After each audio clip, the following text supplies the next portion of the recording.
আল্লাহ রাব্বুল আলামিন বলেন, হাবিব রে আপনি কাঁদেন কেন? আজকে তো আপনার কাঁদার দিন না। আমি আপনাকে মাকামে মাহমুদ দান করেছি, আমি আপনাকে কাউসার দান করেছি। আপনার আজকে সম্মানের দিন, মর্যাদার দিন, কাঁদেন কেন? আল্লাহর হাবিব বলবেন, রব্বুল আলামিন মাকামে মাহমুদ পেয়েছি, কাউসার পেয়েছি, কান্দি এই জন্য আমি দেখতে পাচ্ছি আবার সামনে দিয়া ফেরেশতারা আমার উম্মতগুলি জাহান্নামের দিকে নিয়ে যায়। আল্লাহ রাব্বুল আলামিন বলবেন, ওগো আমার হাবিব, আমি আপনাকে ক্ষমতা দিলাম, আপনার জান্নাতি উম্মতগুলি আপনি বেছে নেন। আল্লাহর হাবিব তার জান্নাতের উম্মতগুলি বাঁচতে থাকবেন। হযরত আয়েশা বলেন, ইয়া রাসূলুল্লাহ, কিয়ামতের ময়দানে লক্ষ কোটি কোটি মানুষের ভিতরে আপনার জান্নাতি উম্মত আপনি চিনবেন কি করে? হুজুর বলেন, আয়েশা, কোন একটি ঘোড়ার কপাল যদি থাকে সাদা, এই সাদা কপালওয়ালা ঘোড়াটা যদি অসংখ্য ঘোড়ার ভিতরে যদি হারিয়ে যায়, তাহলে সাদা কপালওয়ালা ঘোড়ার মালিক তার ঘোড়াকে পাবে কিনা বলো? হযরত আয়েশা বলেন, হুজুর অনায়াসে পাবে। আল্লাহ রাব্বুল আলামিনের হাবিব বলেন, আয়েশা রে, কিয়ামতের ময়দানে আমার যে উম্মতেরা নামাজি ছিল, দিনদার ছিল, পরেজগার ছিল, দুনিয়ার বুকে ঈমান নিয়ে যারা চলাফেরা করেছে, আমার দিন কায়েমের আল্লাহর দিনের জন্য যারা কাজ করেছে, ওদের চেহারা নূর চমকাতে থাকবে, ঈমানের নূর কিয়ামতের দিন চমকাতে থাকবে। সেই ঈমানের নূর দেখে দেখে আমি আমার জান্নাতি উম্মতগুলি আমি বেছে নেব। নবীজি বলেছেন, কন্যার পিতাদেরকে গালি দিও না। অনেকে টিটকারি করে, বারবার মেয়ে হয় ছেলে একটাও হয় না, সেই জন্য টিটকারি বটকারি করে। আল্লাহ নবী বলেছেন, মেয়ের পিতাকে গালি দিও না, ঠাট্টা করো না, যেহেতু আমি মুহাম্মদ রাসূলুল্লাহ সাল্লাল্লাহু আলাইহি ওয়াসাল্লাম, আমি মেয়েদের পিতা, আমি নিজে মেয়েদের পিতা। খাও না, মেয়েদের পিতাকে গালি দিও না। রাসূলুল্লাহ বলেছেন, আকাশের নিচে জমিনের উপরে খাদিজার মতো মহিলা আর নাই। সেই হযরতে খাদিজা রাসূলের 4টি মেয়ে পেটে ধারণ করেছিলেন। সুবহানাল্লাহ। মেয়ের প্রতি রাসূলুল্লাহ যথেষ্ট মহব্বত করতেন, মেয়েকে খুব ভালোবাসতেন হুজুর সাল্লাল্লাহু আলাইহি ওয়াসাল্লাম। হুজুরের কলিজার টুকরা ছিলেন মা ফাতিমা রাদিয়াল্লাহু তাআলা আনহা। হুজুর যখন কোথাও যেতেন, সকলের শেষে দেখা করতেন ফাতেমার সঙ্গে, আর বিদেশ থেকে সফর করে এসে সকলের আগে দেখা করতেন ফাতেমার সঙ্গে। সুবহানাল্লাহ। রাসূলুল্লাহ আরো বলেছেন, তোমরা যখন বাজারে যাবে বা ব্যবসা করতে যাবে বা বিদেশে যাবে, আসার সময় যে সব হাদিয়া নিয়ে আসো। আমরা যখন বাইরে যাই, বাজারে যাই, কিছু হাদিয়া আনি না? জামা, কাপড়, চকলেট ইত্যাদি আমরা আনে থাকি।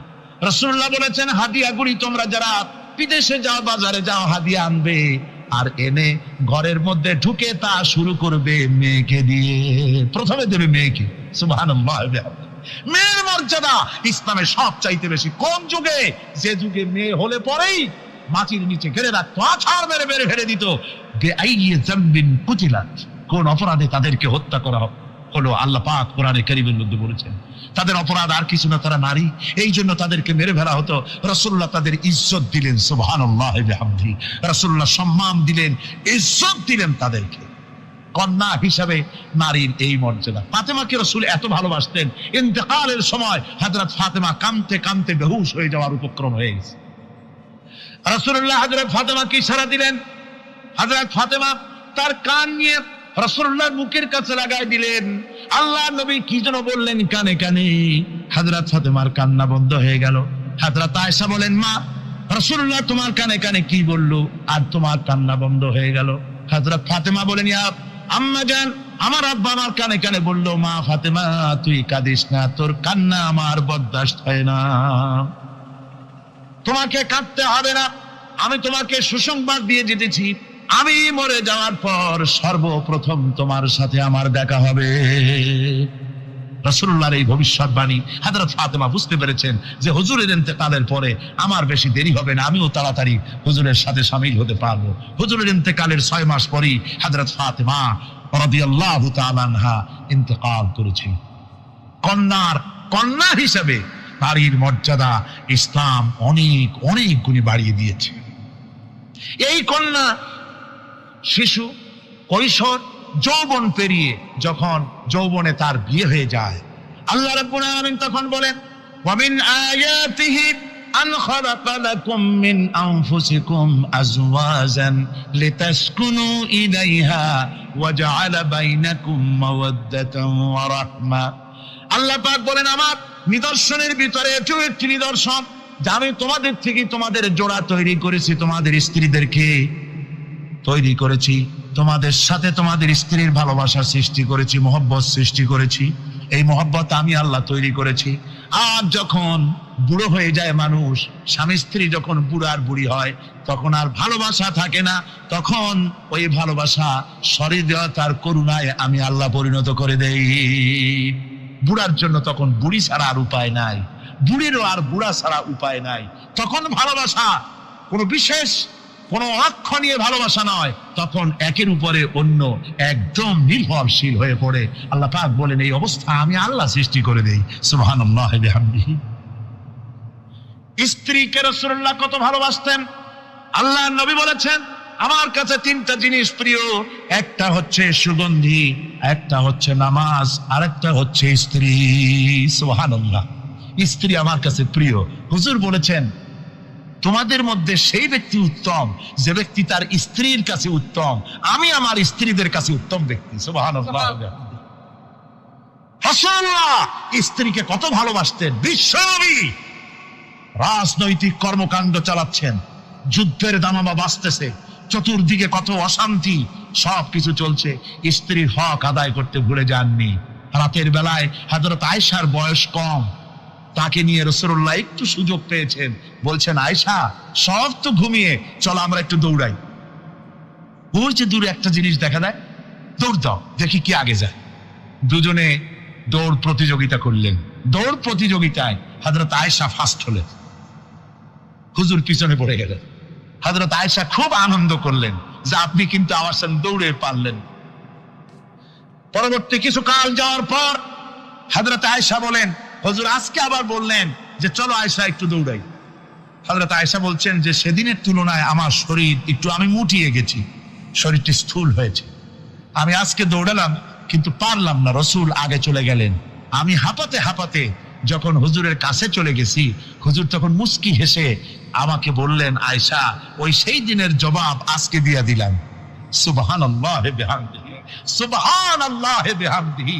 বিশ্ব নবী কত বড় আদর্শ বিশ্ব মানবতার জন্য। তিনি বলেছেন আরাফাতের ময়দানে রাসূলুল্লাহ বলেছেন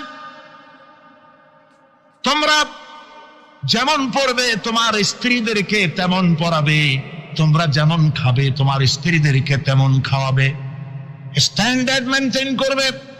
তুমি ভালো দামের কাপড় পরবে, স্ত্রীকে খারাপ দিবে তা নয়। অধিকার দুজনেরই সমান, স্বামী এবং স্ত্রী সমান অধিকার। কিন্তু আমরা তা বুঝতে পারি না, বুঝতে চাই না। আমরা অনেকে মনে করেছি বিয়ে যখন করছি তখন আমি তো নওয়াবজাদা নসরুল্লাহ খান আর বউ তো কেনা দাসী। না, সে কৃত দাসী নয়, তার মর্যাদা আছে, তার সম্মান আছে, তার সম্মান আপনাকে দিতে হবে। রাসূলুল্লাহ দিয়েছেন, আপনাকেও দিতে হবে। রান্না বান্না হতে দেরি হয়, কত গালাগালি শুনতে হয় নারীকে। আল্লাহর নবীর স্ত্রী হযরত আয়েশা বলেছেন আল্লাহর নবীর কাজ করে, মানুষের সঙ্গে কথা বলে, রাষ্ট্রীয় দায়িত্ব পালন করে ঘরের ভিতরে এসে যখন দেখেছেন রান্না হতে দেরি আছে, রাসূলুল্লাহ বিরক্ত হন নাই, ভ্রু কুঞ্চিত করেন নাই, চোখ মোটা করেন নাই, আমাকে কোনো কথা শোনান নাই, বরং আমার কাছে বসে রান্নায় আমাকে সহযোগিতা করেছেন। সুবহানাল্লাহ বিহামদিহি। এই হলো আল্লাহর রাসূল, এই হলো বিশ্ব নবী। স্ত্রীর সঙ্গে কি মহব্বত! সুবহানাল্লাহ বিহামদিহি। হুজুর মহব্বত করতেন স্ত্রীদেরকে। রাসূলুল্লাহর ঘরে দৌলত ছিল না, কিন্তু মহব্বত দিয়ে ভরা ছিল ঘরটা। হুজুরের ঘরে ফ্রিজ নাই, এসি নাই, হুজুরের ঘরে কার্পেট নাই, হুজুরের ঘরের মধ্যে জাজিম নাই, তোশক নাই, বড় বড় কম্বল নাই, আরামের কোনো জিনিস নাই, মডার্ন ইকুইপমেন্টস কিচ্ছু নাই, দৌলত নাই, কিন্তু মহব্বত দিয়ে ঘরটা ভরা। হযরত আয়েশা বলেছেন আমি পানি পান করে, যখন আমি পানি পান করে গ্লাস রেখে দিতাম, আল্লাহর নবী তখন গ্লাসের সেই জায়গায় ঠোঁট লাগাতেন যেখানে আমি ঠোঁট লাগাইয়া পানি পান করেছি। আমি গোশত চিবোতাম, রাসূলুল্লাহ আমার একটু আহার হু পর্যন্ত করলে না, এতক্ষণ তুমি কষ্ট করলে কেন? হযরত আয়েশা বলেন, ইয়া রাসূলুল্লাহ, ওটা তো একটা পায়ের আঙ্গুল। আয়েশার কলিজাটা ফেটে যদি রক্ত বেরোতো, রাসূলুল্লাহকে উঠতে বলতে আমি পারতাম না। কি মহব্বত রাসূলের সাথে। হযরত আয়েশা বলেন, রাসূল সাল্লাল্লাহু আলাইহি ওয়াসাল্লাম স্ত্রীদেরকে এত ভালোবাসতেন, আমাদের ঘরে গোশত টোস্ত তেমন রান্না বান্না খুব কম হতো। গোশত রান্না হবে কি, মাসের পর মাস চলে গেছে রাসূলের বাড়িতে, হুজুর স্ত্রীরা বলেছেন আমাদের ঘরে চুলে আগুন জ্বলে নাই, একটু শুকনা রুটি, একটু শুকনা খেজুর আর একটু পানি খেয়ে আমাদের জীবন চলেছে, এরকমের অবস্থা হয়েছে। তারপরে এই অবস্থা চলেছে, এর মধ্যে যদি কখনো একটু গোশত আসছে, হুজুর যখন ছাগল টাগল ইত্যাদি ছাগল দুম্বা জবাও করেছেন, এই দুম্বার গোশত নিয়ে, ছাগলের গোশত নিয়ে রাসূলুল্লাহ নিজে বেরোতেন। হযরত খাদিজার বান্ধবী কোথায় আছে খুঁজে ওই বান্ধবীর কাছে গোশত পৌঁছে দিয়ে আসতে। হযরত আয়েশা বলেন, একদিন আমার ঘুম ভেঙে গেল, দেখি হুজুর আমার কাছে নাই, গেলেন কোথায়? খুঁজতে খুঁজতে যায় দেখি মসজিদে নববীর ভিতরে হুজুর হাত তুলে বসে আছেন, মোনাজাত করতেছেন। আমি পেছনে গিয়ে হাত তুললাম, আমি শুনতে পাচ্ছি নবীজি দোয়া করছেন, রব্বুল আলামিন কিয়ামতের ময়দানে যেদিন সন্তান তার পিতাকে ভুলে যাবে, মা তার সন্তানকে হারায় ফেলবে, ওই কঠিন হাসরের ময়দানে আমি যেন আমার খাদিজাকে হারাইয়া না যাই। মুনাজাতের শেষে হযরত আয়েশা বলেন, ইয়া রাসূলুল্লাহ, খাদিজার কথা আপনার এত কেন বারবার মনে পড়ে? একটা বুড়িরে বিয়ে করেছিলেন 25 বছর বয়সের সময়, 40 বছর বুড়ি, তার কথা কেন এত মহব্বত আপনার মনে পড়ে? তার থেকে যুবতী মেয়ে, সুন্দরী মেয়েকে আপনার স্ত্রী হিসেবে আপনি পান নাই। হুজুর বলেন, আয়েশা রে, খাদিজার সম্পর্কে এমন কথা তুমি আর বলো না, তোমরা সবাই আমার সুখের দিনের স্ত্রী, আর খাদিজা আমার এমন সময়ের স্ত্রী ছিল যখন মক্কায় আমার আশ্রয় ছিল না, তামাম মক্কা নগরীতে আমার আশ্রয় ছিল না। খাদিজার সঞ্চিত সমস্ত ধনরাশি ইসলাম কবুল করার পর দুহাতে খাদিজা বিতরণ করে দিয়েছে। হযরত আয়েশা বলেন, হুজুর আমার গোস্তাকি মাফ করে দেন, আমি আর এরকম বলবো না, তবে খাদিজা সম্পর্কে আমার কিছু একটু শোনান। হুজুর বলে, আয়েশা রে শোনো, গভীর রাত যত রাত হোক না কেন, ইসলামের দাওয়াত দিয়ে দিয়ে গভীর রাত্রে আমি যখন বাসায় ফিরেছি, ঘরে এসেছি, দরজায় একটা মাত্র ডাক দিয়েছি, খাদিজা, অমনি দরজা খুলে গেছে। আমি জিজ্ঞেস করেছি, খাদিজা রে, যত রাত্রে আসলাম, যতবার আসলাম, একটা ডাকের বেশি লাগলো না, তুমি কি ঘুমাও না?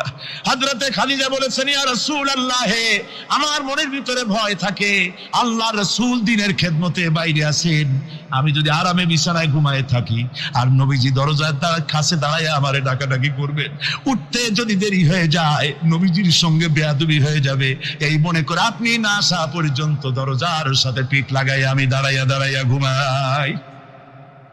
আমার ভাইরা, হযরতে খাদিজার ইজ্জত স্বয়ং আল্লাহ দিয়েছেন। কে দিয়েছেন? হাদিস শরীফে এসেছে, রাসূলুল্লাহ জাবালে নূরে বসা, গারে হেরার ভিতরে বসা, হযরতে জিবরাইল রাসূলুল্লাহর সঙ্গে কথা বলতেছেন। একটু পরে হযরতে জিবরাইল বলেন, ইয়া রাসূলুল্লাহ, আমি আর এখানে বসবো না, আমি এখন চলছি, আমি দেখতে পাচ্ছি খাদিজা আসতেছে আপনার জন্য খাবার নিয়ে। খাদিজা যখন আপনার কাছে পৌঁছে যাবে, আপনি খাদিজাকে শোনায় দিবেন আল্লাহ রাব্বুল আলামিন খাদিজাকে সালাম জানাইছে। সুবহানাল্লাহ। রাসূলুল্লাহর কাছে হযরতে খাদিজা যখন আসলেন, হুজুর বললেন, খাদিজা, আজকে তোমার জন্য দারুণ সুখবর। বলে কি? বলে, আল্লাহ পাক জিবরাইল কেমন উঠে গেল আমার কাছ থেকে, জিবরাইল বলে গেল আল্লাহ তোমাকে সালাম বলেছেন। হযরত খাদিজা কেঁদে ফেললেন, বললেন, ইয়া রাসূলুল্লাহ, আমার নারী জন্ম সার্থক, আল্লাহ আমাকে সালাম বলেছে, এর জবাব কেমনে দিতে হয় হুজুর আমি তো জানি না, আপনি আমার পক্ষ থেকে আল্লাহর সালাম কিভাবে দেওয়া লাগে আপনি দিয়ে দিন, আমি তো বুঝি না কেমনে আল্লাহর সালামের জবাব দেব। হুজুর বললেন, খাদিজা, শুধু আল্লাহ নয়, জিবরাইলও তোমাকে সালাম বলে গেছে। হযরতে খাদিজা বললেন, হযরত জিবরাইলকে আমার সালামের জবাবটা ওয়া আলাইকুমুস সালাম বলেন। হযরত খাদিজার এই মর্যাদা ছিল। আমার ভাইরা, রাসূল পাক সাল্লাল্লাহু আলাইহি ওয়াসাল্লাম এভাবে মহব্বত করেছেন স্ত্রীদেরকে। সুতরাং স্বামী স্ত্রীর মহব্বত আল্লাহ জান্নাতি নিয়ামত। কিসের নিয়ামত? যে ঘরের মধ্যে স্বামী স্ত্রীর মধ্যে মিল মহব্বত আছে, এটা বেহেশতের মতো, আর যেখানে মিল মহব্বত নাই, এটা জাহান্নামের মতো। ঠিক কি? সুতরাং মহব্বত করুন, বেশি বেশি স্যাক্রিফাইস করুন, বেশি বেশি স্যাক্রিফাইস করুন। নারীদের ব্যাপারে বলা হয়েছে, পুরুষকে বলা হয়েছে অধিকার আদায় করো, সব ব্যাপারে সমান অধিকার।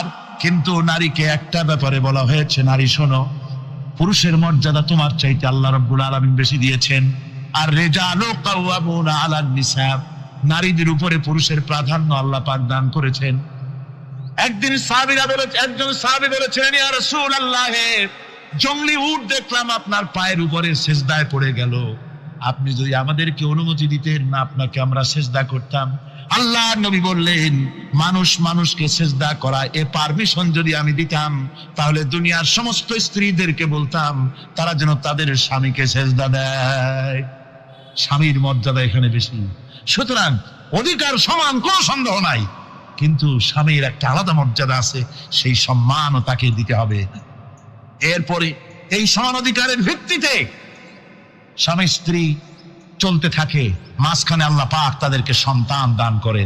আল্লাহ তাদেরকে, নারীকে লেখাপড়ার অধিকার দিয়েছেন, ইসলাম তাকে লেখাপড়ার অধিকার দিয়েছে, শিক্ষার অধিকার দিয়েছে। হযরত আয়েশা সিদ্দিকা রাদিয়াল্লাহু তাআলা আনহা শিক্ষয়িত্রী ছিলেন, হাফেজা ছিলেন, হাদিসের হাফেজা ছিলেন, কোরআনের হাফেজা ছিলেন, হাজার হাজার সাহাবায়ে কেরামদের তিনি ওস্তাদ ছিলেন। সুবহানাল্লাহ। নারীদের ব্যাপারে অধিকাংশ মাসালা হযরত আয়েশা সিদ্দিকা রাদিয়াল্লাহু তাআলা আনহার অবদান। সুবহানাল্লাহ। নারী যুদ্ধ করেছে, যুদ্ধের ময়দানে নারীর অধিকার আছে। নারী চাকরি করতে পারবে, নারী ব্যবসা করতে পারবে, নারী লেখাপড়া করতে পারবে, নারী সেনাবাহিনীতে যেতে পারবে, নারী সাত করতে পারবে, কিন্তু পর্দার মাধ্যমে। একটা লোক গিয়ে কাঁদতেছিল মুসলমান হওয়ার পরও। হুজুর কয়, কান্দো কেন? কই যে আমার গুনাহ কি মাফ হয়েছে? হুজুর বলেন, হ্যাঁ মাফ হয়ে গেছে। কলেমা পড়ছো, মাফ হয়ে গেছে। কয় যে হুজুর আমি তো মারাত্মক গুনাহ করছি। বলে কি? বলে আমার একটা মেয়ে, সেই মেয়েটাকে নিয়ে আমি, ঘটনা লম্বা, আমি সংক্ষেপে বলতেছি, মেয়েটাকে ফাঁকি দিয়া তারে আমি মারবো, বুঝতে দেই নাই আমার বউরে। বললাম চলো বেড়াইতে যাই, মেয়েটা আমার সাথে সাজায় দিয়েছে তার মা, বেড়াতে নিয়ে যাবো এই কথা মনে করে। মেয়েটা কদ্দূর যায়, আবার আব্বা আব্বা বলে আমার দিকে ফিরে আসে, আবার পিছনে থাকে, আবার আব্বা আব্বা বলে চড়ায় ধরে। এইভাবে করতে করতে যখন নির্জন এলাকায় গেলাম, আমি পাহাড়ের পাশে গর্ত খোঁড়া আরম্ভ করলাম। গর্ত খুঁজি আর মাটি ছিটে এসে আমার দাড়িতে লাগে। বাচ্চা মেয়েটা আমার কাছে এসে দাড়ি দিয়ে ধুল ঝাড়ায় দেয়, কয় আব্বা তোমার দাড়িতে ধুল লাগতেছে, তুমি এই কষ্ট করতেছো কেন? মেয়ে তো বোঝে না যে আমি তার জন্য কবর খুঁজতেছি। কবরটা খোঁড়া হয়ে যাওয়ার পর মেয়েটারে বান্ধা শুরু করলাম। মেয়ে এখন কাঁদতেছে, বাবা আমার বান্ধব কেন? আমি তারে বাঁধা জোরে ওর মধ্যে নিক্ষেপ করে দিলাম। মেয়েটা গর্তের মধ্যে বসে চিৎকার করে বলছে, আব্বা তুমি আমারে বাঁচতে দাও, আমি তোমারে বাপ বলে সমাজে হ্যাঁ করবো না, আমি ভিক্ষা করে খাবো, আমারে পাইলো না। লোকটি বলছি, ইয়া রাসূলুল্লাহ, আমার মনে দরদ আসলো না। আমি একটা পাথর উঁচু করে আমার মেয়ের বুক লক্ষ্য করে জোরে মেরে দিলাম। বুকটা ফেটে রক্ত ফিনকি দিয়ে উঠলো, আর মেয়ের বুক থেকে আওয়াজ বেরোলো, আব্বা। আমার কানে যেন এখনো সেই আওয়াজ বাজে। হাদিস শরীফে এসেছে, হুজুরের চোখের পানি দাড়ি ভিজে ভিজে জামার উপরে পড়তেছিল। হুজুর বললেন, আহারে, মানুষেও পারে এইরকম কাম করতে।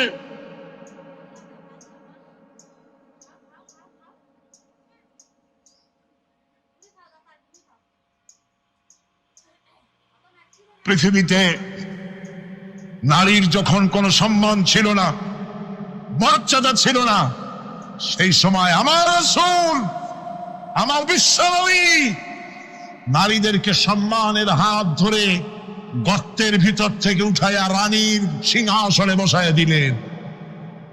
সুবহানাল্লাহ। মায়ের মর্যাদা দিয়ে দিলেন। সুবহানাল্লাহ।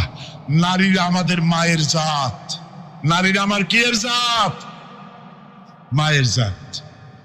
আমার মা বোনেরা, তোমাদের সম্মান কত তোমরা জানো না। আমরা পুরুষ, আমাদের পায়ের তলে জুতা, আর তোমরা আমাদের মায়ের জাত। তোমরা নারী, তোমাদের পায়ের তলে আল্লাহর জান্নাত, আল্লাহর ব্যস্ততা তোমাদের পায়ের তলে। এই সম্মান আল্লাহ তোমাদের দিয়েছে, নবী দিয়েছেন। সুবহানাল্লাহ। কর ভাইরা আমার, অধিকার ইসলাম দিয়েছে।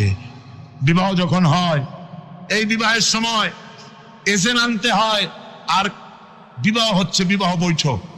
এজেন্ট আনার জন্য ওই যে কি জানি কয়, ম্যারেজ রেজিস্ট্রার বা মৌলবি সাহেব, কার অনুমতি আগে নেয়? বলেন কার অনুমতি? তাহলে অধিকার ইসলাম পুরুষে দিল না মেয়ে লোকে দিল? আজ মেয়ে লোকের কাছে যাও, মেয়েটাকে জিজ্ঞেস করো সেই বিবাহে রাজি আছে কিনা। সুবহানাল্লাহ পড়ে, এই বিবাহে রাজি আছে কিনা জিজ্ঞেস করে, তার অধিকারই বেশি। এরপরে এই বিবাহে করার ব্যাপারে কত বৈষম্য। আজ বিবাহ করতে গেলে যৌতুকের প্রথা এসেছে। রাসূলুল্লাহ যৌতুক দিয়েছিলেন, ওটা যৌতুক না, ওটা উপহার, ওটা হাদিয়া। রাসূলুল্লাহ তোহফা দিয়েছিলেন হুজুরের জামাই। সুবহানাল্লাহ, কি জামাই! এক জামাই তো জিন্নুর আইন, যাকে ফেরেশতারা পর্যন্ত লজ্জা করত যারে দেখে, হযরত উসমান রাদিয়াল্লাহু তাআলা আনহু। আর একজন হযরত আলী কাররামাল্লাহু ওয়াজহাহু। হযরত আলী, যার সম্পর্কে রাসূল পাক সাল্লাল্লাহু আলাইহি ওয়াসাল্লাম যাকে কত সম্মান দিয়েছেন, কত মর্যাদা দিয়েছেন, এই হলো হযরত আলী হুজুরের জামাই। আনা মাদিনাতুল ইলম ওয়া আলিউম বাবুহা, আমি হলাম জ্ঞানের রাজ্য, আর আলী হলো সেই রাজ্যে প্রবেশের দরজা। সুবহানাল্লাহ। ভাইরা, এই হলো জামাই। আর মেয়ে ফাতিনে জান্নাত বিনতে রাসূল, বেহেশতের সমস্ত রমণীদের সরদারিনী মা ফাতিমাতুজ জাহরা রাদিয়াল্লাহু তাআলা আনহা। কি উপহার দিলেন বিয়েতে রাসূল! এই মেয়ে আর এই জামাই। উপহার হলো খেজুরের ছোবড়ার একটা তোশক, পানি উঠাবার জন্য একটা মশক, আর আটা পেশা একটা জাতা। এই হলো নবীর মেয়ে আর জামাইয়ের জন্য উপহার। রাসূলের প্রতি কি ভালোবাসা দেখেছেন হযরত উম্মে হাবিবা রাদিয়াল্লাহু তাআলা আনহা, আমাদের মা আবু সুফিয়ান রাদিয়াল্লাহু তাআলা আনহু, তার মেয়ে। তার কাছে আবু সুফিয়ান তখনও কাফের, সেই কুফরি হালতে মেয়ের ঘরে গিয়েছেন। যাওয়ার পরে হযরত উম্মে হাবিবা বাপ যখন বসতে গিয়েছেন, তখন উম্মে হাবিবা বলছেন যে আব্বা একটু দাঁড়ান। এই অবস্থায় দাঁড়াতে বলে বিছানাটা উল্টায়া দিয়া তারপরে বললেন যে বসেন। বাপ মনে খুব দুঃখ পেলেন। আবু সুফিয়ান বললেন, মা উম্মে হাবিবা, আমি তোমার পিতা, ভালো একটা বিছানা থাকলে তাই বিছায় দেওয়া উচিত ছিল, আর তুমি বিছানাটা উঠাইয়া তারপরে আমারে খালি জায়গায় বসতে বললা, আমি তোমার ব্যবহারে আহত হলাম। হযরত উম্মে হাবিবা বলেন, আব্বা জান, নিশ্চয়ই আপনি আমার আব্বা, শ্রদ্ধেয় পিতা, কোনো সন্দেহ এতে নাই, কিন্তু আপনি একজন কাফের। আল্লাহর রাসূল যে বিছানায় বসেন, সেই বিছানা আমি একটা কাফেরকে বসতে দিতে পারি না। সুবহানাল্লাহ। তিনজনের দোয়া কবুল হবে আল্লাহর দরবারে। তার মধ্যে একজন হলেন মাজলুম ব্যক্তি, যে ব্যক্তি অত্যাচারিত, সে ব্যক্তি মুসাফির, প্রবাসী, তার দোয়া কবুল হবে। আর মা বাপ যদি সন্তানের জন্য দোয়া করে, ওই দোয়া আল্লাহ রব্বুল আলামিনের দরবারে মঞ্জুর হয়ে যায়। আল্লাহ রব্বুল আলামিন মা বাপ সম্পর্কে বলেন, মা বাবের জন্য আমার কাছে দোয়া করবি বান্দারা, আমার কাছে দোয়া করবি। দোয়াটা আল্লাহ পাক শেখাচ্ছেন, রব্বির হামহুমা কামা রব্বায়ানি সাগীরা। পড়েন সবাই, রব্বির হামহুমা কামা রব্বায়ানি সাগীরা। একটু জিকির করেন, লা ইলাহা লা ইলাহা ইল্লাল্লাহ, লা ইলাহা ইল্লাল্লাহ, লা ইলাহা ইল্লাল্লাহ, লা ইলাহা ইল্লাল্লাহ মুহাম্মাদুর রাসূলুল্লাহ। আমার ভাইরা, আল্লাহ পাক শিখাচ্ছেন, বান্দা তোর মা বাপের জন্য আমার কাছে দোয়া কর। আল্লাহ রব, আয় আমার প্রভু, আমার মা বাপ যেমন ছোটবেলায় আমাকে স্নেহের কোলে লালন পালন করেছে, আয় আমার আল্লাহ, তুমি আমার মা বাপকে তোমার রহমতের কোলে লালন পালন করো। আল্লাহ শিখাই দিয়েছেন। আমার ভাইরা, প্রত্যেক নামাজের পরে এই দোয়াটা ভুলে যাবেন না। ভুলে যাবেন? ভুলে যাবেন? আমার ভাইরা, আমার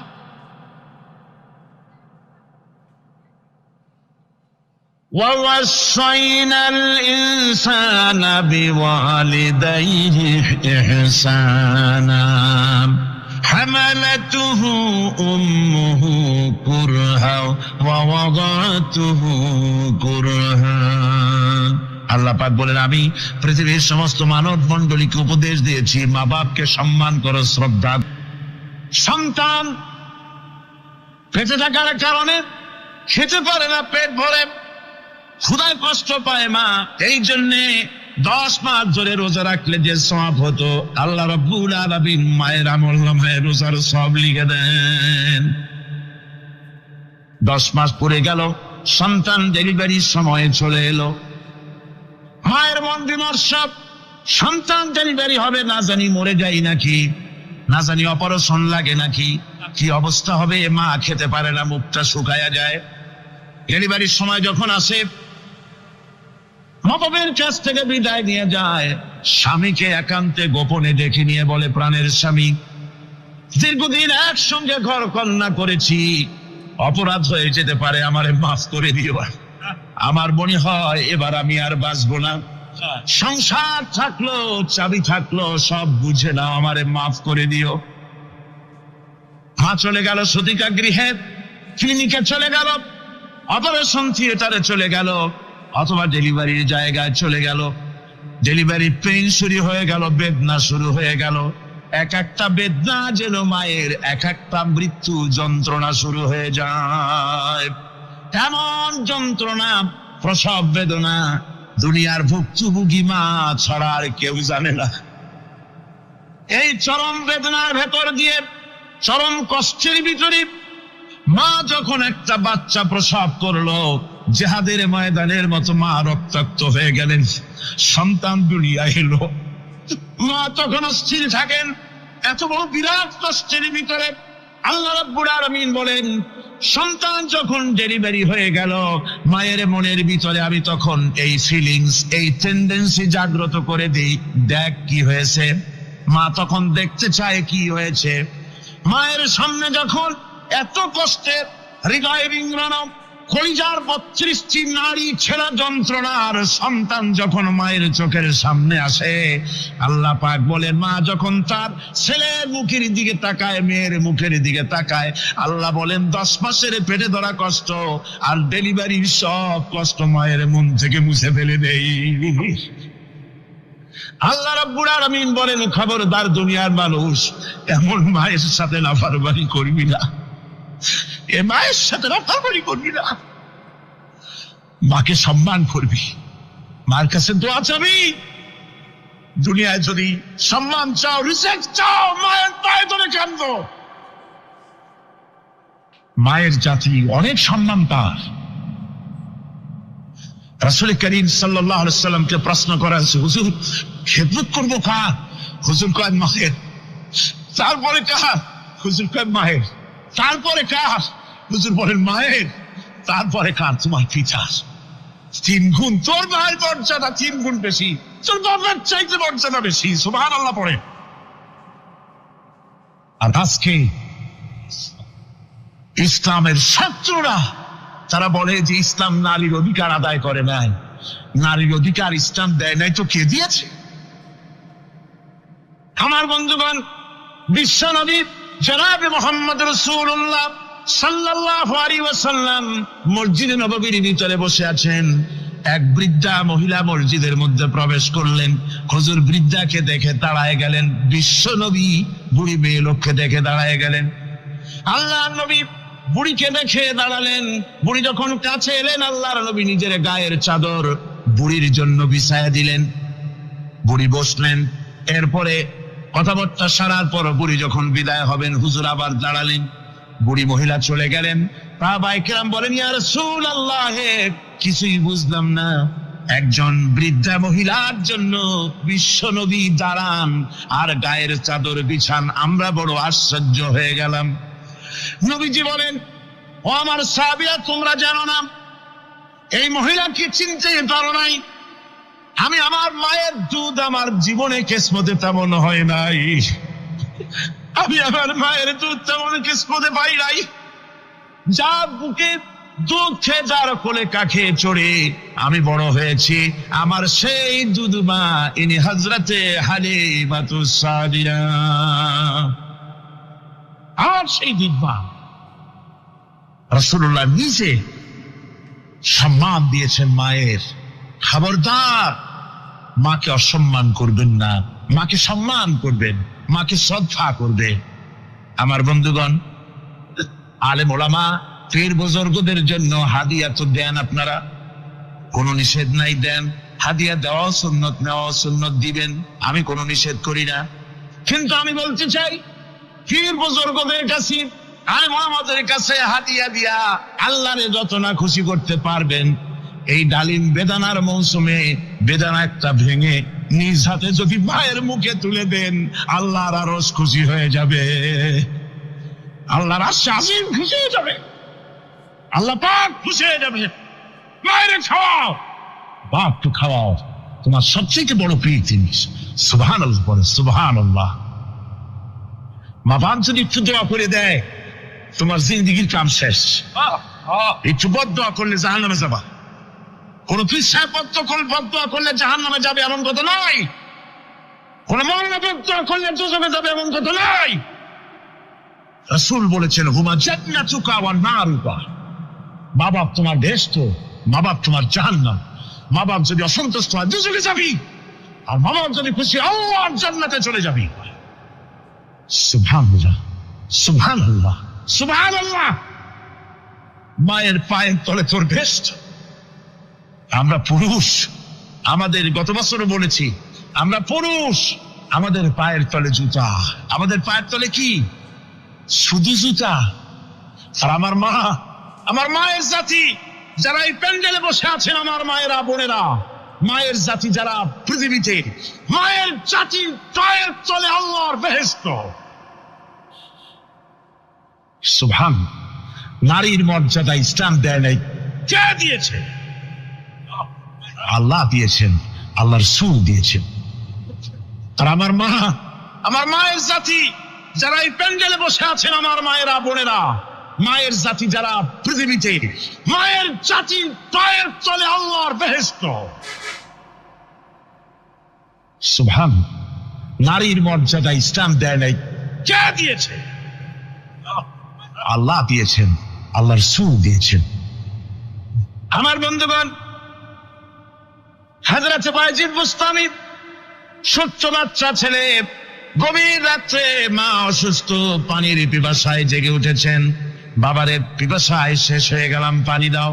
ছেলে ঘরের ভিতরে পানি না পেয়ে বাইরে দৌড়াদৌড়ি করলেন। অনেক দূর থেকে পানি নিয়ে এসে দেখেন মা ঘুমায় গেছেন। পানি নিয়ে দাঁড়ানো, পৌষ মাস, মাঘ মাসের শীতের রাত, ফজরের সময় মায়ের ঘুম ভেঙে গেল।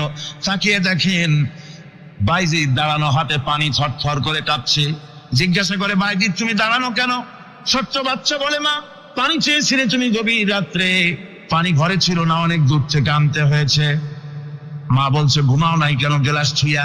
বাচ্চা বলে, ঘুমাই নাই, তুমি যদি আবার পানি চাও, সময় মতো যদি দিতে না পারি, মা তোমার কষ্ট হবে, এই জন্য ফজর পর্যন্ত আমি দাঁড়ায় আছি, কখন তুমি পানি চাও। মা হাতের থেকে পানি নিয়ে পান করলেন। বাইজিদকে বিছানার উপরে আরাম করে কম্বল দিয়ে ঘুম পড়াইয়া দিলেন। হযরত বাইজিদের মা উযু করে ফজরের নামাজ পড়ে সিজদায় চলে গেলেন। চিৎকার মেরে কেঁদে বলেন, আমার রব, আমার আল্লাহ, আমি আমার বাইজিদের মা, আমি মা হয়ে বাইজিদের জন্য দোয়া করি। বাইজিদ আমার জন্য আজকে যা করেছে, আমি মা, আমার কলিজা ঠান্ডা হয়ে গেছে। হায় আল্লাহ, আমি বাইজিদের জন্য দোয়া করি, তুমি তাকে সুলতানুল আরিফিন বানাইয়া দিও। মঞ্জুর হয়ে গেল আল্লাহ পাকের কাছে দোয়া। আমার ভাইরা, আল্লাহ পাক বলছেন, খবরদার, আমার ইবাদতের পরে মা বাপ, আল্লাহর ইবাদতের পরে কারা? মা বাপ। মা বাপকে সম্মান করো, শ্রদ্ধা করো, মোহাব্বত করো, কিসমত খুলে যাবে, কিসমত খুলে যাবে। মা বাপকে সম্মান করো। হযরত আবু হুরায়রা রাদিয়াল্লাহু তাআলা আনহু রাসূলের সামনে এসে কাঁদতেছেন। হুজুর বলছেন, আবু হুরায়রা কাঁদো কেন? কাঁদো কেন? রাতের বেলা কাঁদো। হযরত আবু হুরায়রা বলছেন, হুজুর আমাকে মা মেরেছেন। হুজুর বলছেন, মা মারলো কেন? কোন অপরাধ করেছো? কোন গোস্তাখি করেছো? আবু হুরায়রা বলছেন, না হুজুর, কোন গোস্তাখি করি নাই। তবে মারলো কেন? হযরত আবু হুরায়রা বলছেন, হুজুর, আমি আপনার দরবার থেকে ফিরতে রাত হয়ে গিয়েছিল। মা জিজ্ঞেস করলেন, আবু হুরায়রা এত রাত্রে কোথায় ছিল? বললাম, আমি ছিলাম যে কদম চুমতে পারলে দুনিয়া ধন্য হয়, সেই দরবারে নববীর কদম মোবারক থেকে আসতে আমার দেরি হয়েছে। আমার মা মুশরিকা, আপনার নাম শুনে তার গায়ে আগুন জ্বলে উঠলো, আমাকে ধরে মারা আরম্ভ করলো। বলল, হয় আমার বাড়ি ছাড়বি, আর না হয় মুহাম্মদ সাল্লাল্লাহু আলাইহি ওয়াসাল্লামের দরবার ছাড়বি। আমি বললাম, আমার মা, তুমি বুড়ি মানুষ, তোমার গায়ে যত শক্তি আছে সমস্ত শক্তি দিয়ে আমারে পিটাও, আমারে মারো। মারতে মারতে আমাকে বাড়ি থেকে তুমি বের করে দাও। তোমার বাড়ি শুদ্ধ, তামাম দুনিয়া ছেড়ে দিতে পারি, আল্লাহর নবীর কদম মোবারক ছেড়ে দিতে পারি না। হুজুর, আমার মা আমাকে গলা ধাক্কা দিয়ে বের করে দিয়েছেন। হুজুর বলছেন, আবু হুরায়রা, তোমার মা তোমাকে মেরেছে, তুমি আমার কাছে নালিশ করছো? আমার তো এখানে ইন্টারফেয়ার করার কিছুই নেই। সুবহানাল্লাহ, সুবহানাল্লাহ। মা তোমাকে মেরেছে, এখানে আমার করার কিচ্ছু নাই। বিশ্বনবী বলছেন, এত বড় তরফুল নবী, লেজিসলেটিভ পাওয়ার, সারে আল্লাহ তাকে বানিয়েছেন শরীয়ত প্রণেতা। কোরআন শরীফ, কোরআন শরীফে শুধু হালাল ও হারামের, হালাল এবং হারামের, বৈধ এবং অবৈধের সীমারেখা শুধু কোরআনই ঠিক করেন। রাসূলের জন্য আল্লাহ ছেড়ে দিয়েছেন। আল্লাহ রাসূলও হারাম, হালাল এবং হারামের বৈধ, বৈধতা অবৈধতার সীমারেখা নির্ধারণ করেছেন। এত বড় ক্ষমতা তার, এত বড় তরফুল বিশ্বনবী, তিনি বলছেন, মা মেরেছে, আমার করার কিছু নাই। চিন্তা করেন কত বড় কথা, এ কথার লোড কত। হযরত আবু হুরায়রা বলেন, ইয়া রাসূলুল্লাহ, মা মাকে মেরেছেন, আমি আল্লাহর নবীর কাছে মায়ের বিরুদ্ধে নালিশ করতে আসি নাই। বললেন, কেন এসেছো? হযরত আবু হুরায়রা বলেন, হুজুর, এসেছি একটা কারণে। আমি জানি আল্লাহ নবী যদি আল্লাহর দরবারে হাত উঠায় কোন জিনিস বলে, আল্লাহ রাব্বুল আলামিন সঙ্গে সঙ্গে মঞ্জুর করে নেন। হুজুর, আমি এসেছি, মেহেরবানি করে দোয়া করুন আমার মাকে যেন আল্লাহ হেদায়েত নসিব করে দেন। আল্লাহ নবী হাত উঁচু করে বললেন, আল্লাহুম্মা হিদি উম্মা আবি হুরায়রা, আয় আল্লাহ, আমি দোয়া করি আবু হুরায়রার মাকে তুমি হেদায়েত নসিব করে দাও। রাসূলুল্লাহ দোয়া করছেন, আর আবু হুরায়রা সমানে দৌড়াচ্ছেন। তিনি দৌড়াচ্ছেন, পেছন থেকে কয়েকজনে আবু হুরায়রার জামা টেনে ধরেছে, দৌড়। তাদের জানা আবু হুরায়রা খুব ভদ্রলোক মানুষ, কোন ঝড় ঝামেলার মধ্যে থাকে না, রাগসাট করে না, চিৎকার মারে না, দৌড় মারে না, এত ভদ্র শরীর, দৌড়ায় কি? না জানি কোন বিপদ বুঝি ঘটে গেছে। পেছন থেকে জামা টেনে ধরে বলে, দৌড়াও কেন?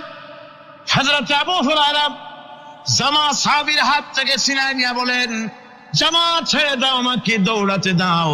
আমি দৌড়াইয়া বাড়িতে দেখতে চাই। আমি দৌড়াই আগে আমার বাড়ি পৌঁছতে পারলাম না, আমি যাওয়ার আগে আমার আল্লাহর নবীর দোয়া আমার বাড়ি পৌঁছে গেছে, আমি এইটা দেখতে চাই। হযরত আবু হুরায়রা বাড়িতে গিয়ে দরজা নক করলেন, ভেতর থেকে আওয়াজ এলো, কে? হযরত আবু হুরায়রা বলেন, মা, আমি তোমার আবু হুরায়রা ফিরে এসেছি। মা বলছেন, বাবা অপেক্ষা করো, দরজা খুলতেছি। হযরত আবু হুরায়রা বলেন, মায়ের গলার আওয়াজের ভিতরে শিরকিয়াতের কর্কশতা পেলাম না, মায়ের গলার আওয়াজের ভিতরে তাওহীদের গন্ধ পেলাম। আমার মনে হলো নবীজির নিক্ষিপ্ত তীর তার নিশানায় পৌঁছে গেছে। কিছুক্ষণ পর মা আমার বেরিয়ে এলেন, মাথা থেকে, চুলের থেকে, বুড়ি মানুষ, সাদা চুলের ভিতর থেকে পানি পড়তেছে। মা বলল, বাবারে, তোমারে মারার পর আমি বড় অনুতপ্ত হয়েছি, অনুশোচনা করেছি, আমি গোসল করেছি। মনে মনে ভাবলাম, আমার ছেলে তো কোনো খারাপ জায়গায় যায় নাই, কেন তারে মারলাম? আমি বড় লজ্জায় পড়েছি তোমারে মেরে। ও আমার আবু হুরায়রা, আমি গোসল করেছি, পবিত্র হয়ে গেছি, জলদি করে আমাকে নিয়ে চলো বিশ্ব নবী জনাবে মুহাম্মদুর রাসূলুল্লাহর দরবারে। হযরত আবু হুরায়রার মা ঘোষণা করলেন, আশহাদু আল্লা ইলাহা ইল্লাল্লাহু ওয়াহদাহু লা শারীকা লাহু ওয়া আশহাদু আন্না মুহাম্মাদান আবদুহু ওয়া রাসূলুহু। আমার ভাইরা, মা বাপ সবচেয়ে সম্মানের জিনিস। আল্লাহর ইবাদতের পরই মা বাপের খেদমত করতে হবে। আল্লাহ পাক বলছেন, বান্দারে দেখ, মায়ের পেট থেকে আনলাম, মায়ের বুকের মধ্যে মহব্বত পয়দা করলাম, এত মহব্বত দিলাম তোর উপরে, যে কোনো আল্লাহ রাব্বুল আলামিন বলেন, وَمَن يُطِعِ اللَّهَ وَالرَّسُولَ فَأُولَئِكَ مَعَ الَّذِينَ أَنْعَمَ اللَّهُ عَلَيْهِمْ مِنَ النَّبِيِّينَ وَالصِّدِّيقِينَ وَالشُّهَدَاءِ وَالصَّالِحِينَ وَحَسُنَ أُولَئِكَ رَفِيقًا। আর যে ব্যক্তি আল্লাহ এবং রাসূলের আনুগত্য স্বীকার করলো, নিঃসন্দেহে সে অনুগ্রহপ্রাপ্তদের সঙ্গী হলো। সেই অনুগ্রহপ্রাপ্ত কারা? নবীগণ। 4 শ্রেণীর লোক। কয় শ্রেণী? বলেন সবাই, কয় শ্রেণী? নবীগণ, সিদ্দিকিন, শুহাদা, সালিহিন। এই 4 শ্রেণীর লোক হচ্ছে আল্লাহ পাকের অনুগ্রহপ্রাপ্ত লোক। কোন আলহামদুলিল্লাহ। এরাই হলো অনুগ্রহপ্রাপ্ত দল। এখন নবী কারা? নবী হচ্ছেন যারা নাকি আল্লাহ পাকের কাছ থেকে ওহী প্রাপ্ত হয়েছেন, নিখিল মানুষের চিরন্তন শান্তি এবং কল্যাণের জন্য আল্লাহ পাকের নিকট থেকে সত্যের বিধান লাভ করেছেন। তারাই হচ্ছেন নবী, যারা আল্লাহ পাকের কাছ থেকে ওহী প্রাপ্ত হয়েছেন। আর নবীরা হচ্ছেন মাসুম, নবীরা হচ্ছে বেগুনাহ। নবীদের কোনো ভুল নাই, নবীদের কোনো গুনাহ নাই। কোন সুবহানাল্লাহ। এই পৃথিবীর মধ্যে সুপার কোয়ালিটির মানুষ, সর্বশ্রেষ্ঠ মানুষ কারা? নবীরা। সর্বশ্রেষ্ঠ মানুষ কারা? এখানে আবার এক শ্রেণীর লোকেরা বলে যে নবীরে মানুষ কোয়া যাবে না। আছেন এমন লোক, নবীরে মানুষ কোয়া যাবে না। কেন? কয় না নবীর সম্মান কত। আচ্ছা, নবীরে মানুষ বলবো না তো বলবোটা কি? নবীরা কি ফেরেশতা? যদি ফেরেশতা বলি তাহলে কি নবীদের মর্যাদা বাড়ানো হলো? বলেন আপনারা, বাড়ানো হলো? তাহলে নবীদের কি বলবো? তারা কি জেন? যদি জেন বলি তাহলে তাতে কি মর্যাদা বাড়বে? সবচাইতে মর্যাদা বেশি কার? মানুষের।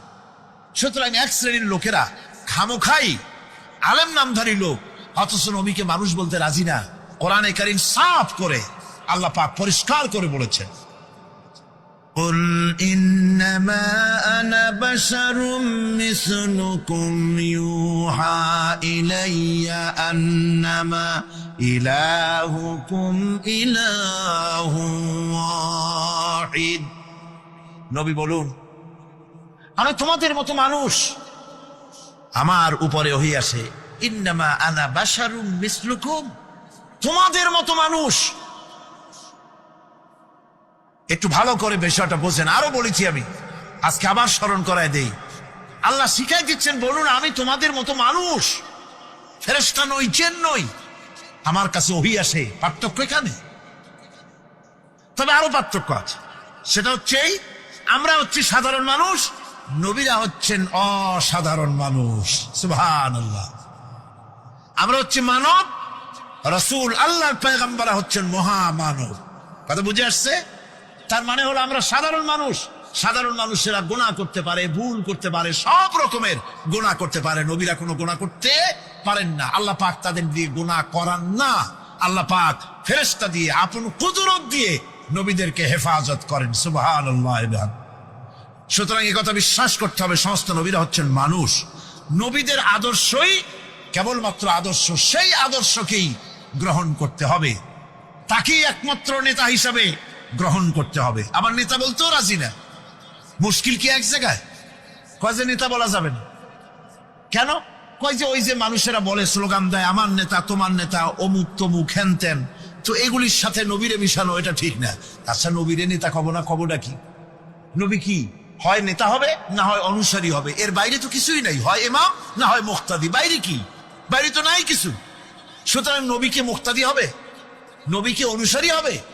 নিশ্চয়ই 1000 বার নবী হচ্ছেন ইমাম, নবী হচ্ছেন নেতা। আমরা যখন আরবিতে বলি ওনারা নিজেরাও আরবিতে বলেন, তখন কোনো আপত্তি হয় না। আল্লাহুম্মা সাল্লি আলা সাইয়্যিদিনা মুহাম্মদ। সাইয়্যিদিনা মানে হচ্ছে আমাদের লিডার, আমাদের নেতা। সাইয়্যিদিনা যখন বলে তখন আপত্তি করে না, কিন্তু আমাদের নেতা বললেই আপত্তি করেন। বাংলা ভাষা, বাংলাদেশি মানুষ হইয়া বাংলা ভাষার প্রতি এই গভীর জ্ঞান দেখলে দুঃখই হয়। বন্ধুগণ, মনে রাখতে হবে নবী হচ্ছেন মাসুম, বেগুনাহ এবং নেতা, আর মুহাম্মদ সাল্লাল্লাহু আলাইহি সাল্লাম হচ্ছেন বিশ্ব নেতা, এতে কোনো সন্দেহ নাই। এই নবীর অনুসরণ করতে হবে। সিদ্দিকিন হচ্ছে সত্যকে যারা উদার, উন্মুক্ত, অকুণ্ঠ চিত্তে, দ্বিধাহীন ভাবে যারা গ্রহণ করেছে, এর বিপরীত যারা করেই নাই, তারাই হচ্ছেন সিদ্দিকিন। হযরতে, যেমন একটা দৃষ্টান্ত, হযরতে আবু বকর সিদ্দিক রাদিয়াল্লাহু তাআলা আনহু, মেরাজ থেকে হুজুর ফিরে এসেছেন সকালবেলা, ফজরের নামাজ পড়ে বসেছেন কাবা শরীফে, তিনি বসে আছেন। তো তখন আবু জাহেল এসে বলছে, মুহাম্মদ সাল্লাল্লাহু আলাইহি ওয়াসাল্লাম, প্রত্যেক দিনই তো নতুন নতুন কথা কও, আজকে কোনো নতুন কথা আছে? হুজুর বললেন, হ্যাঁ নতুন কথা আছে। কি? বলে, এই তো শেষ রাত্রে জিবরাইল আসছিল, আমারে নিয়ে গেল বাইতুল মুকাদ্দাসে, জেরুজালেমে গিয়ে নামাজ পড়লাম, ওইখান থেকে মহাকাশ পাড়ি দিলাম, 7 আকাশ পাড়ি দিলাম, সিদরাতুল মুনতাহা গেলাম, আরশে আজিম ভ্রমণ করলাম, আল্লাহর সাথে কথা কইলাম, জান্নাত জাহান্নাম দেখলাম, তারপরে আবার এই আইসা নামাজ পড়িয়া তোমাদের সাথে কথা বলতেছি।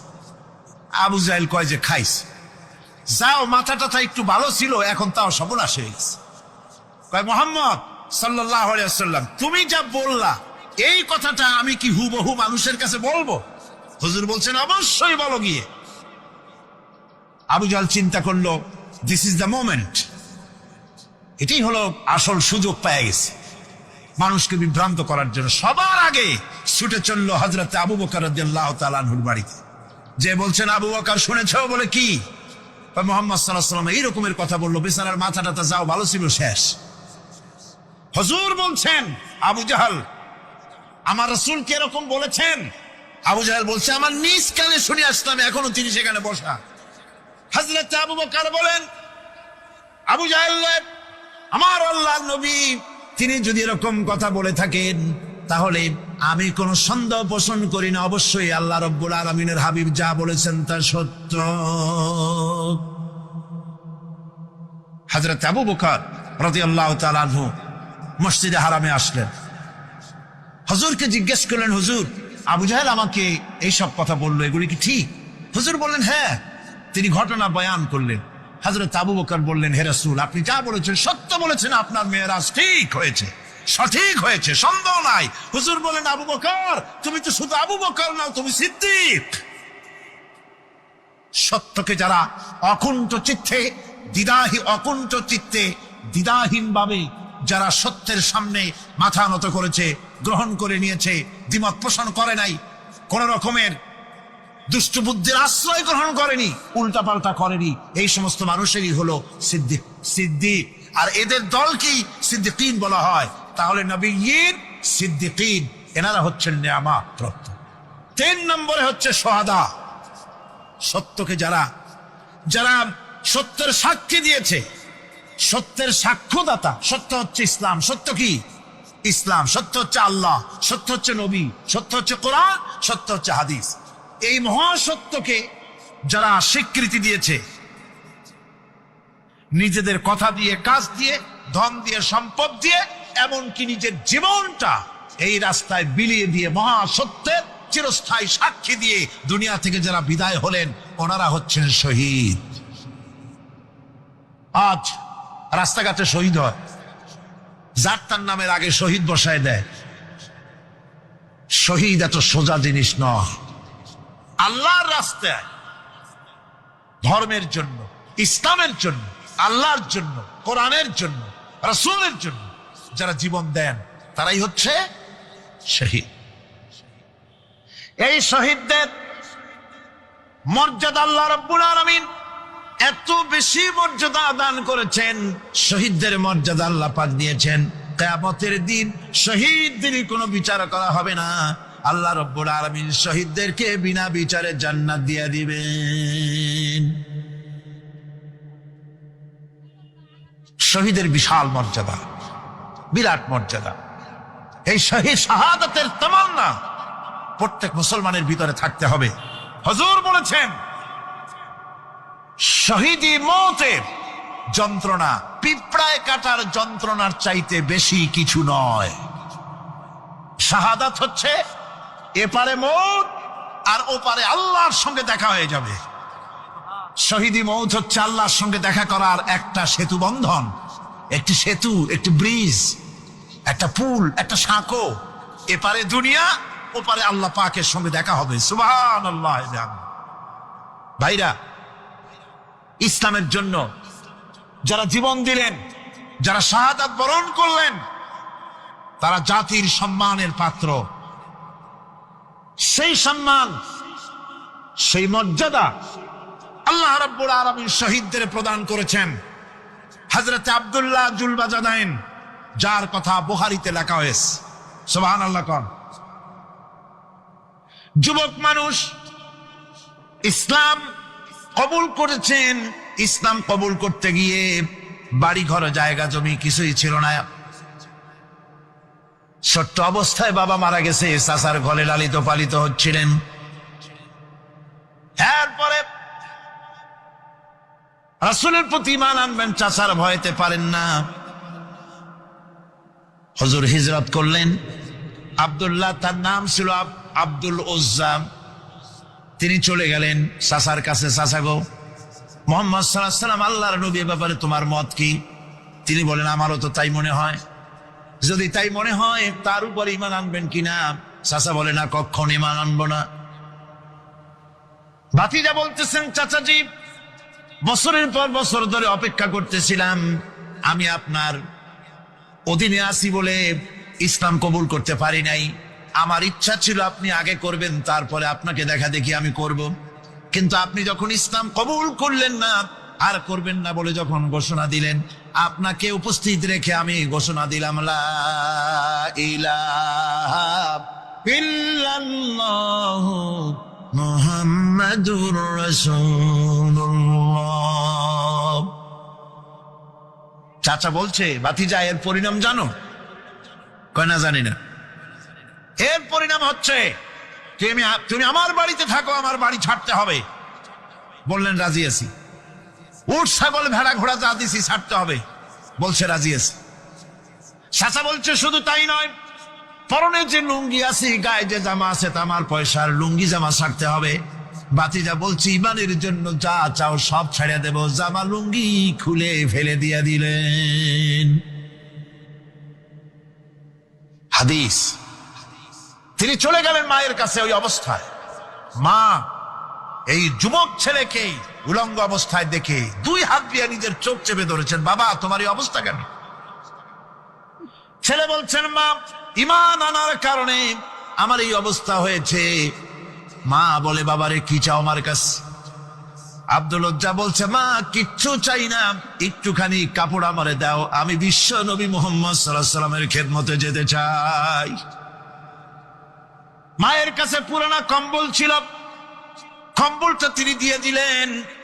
হযরতে, এখনো তো সে মুসলমান হয়নি, ওই কম্বলটা ছিঁড়ে নিয়ে 2 টুকরা করে কম্বলটা পরলেন, আদাটা, তাতে করে হাঁটু ঢাকে না, আর একটা কোন রকম গায়ে দিলেন। এরপরে হেঁটে হেঁটে কষ্ট করে মদিনায় চলে গেলেন।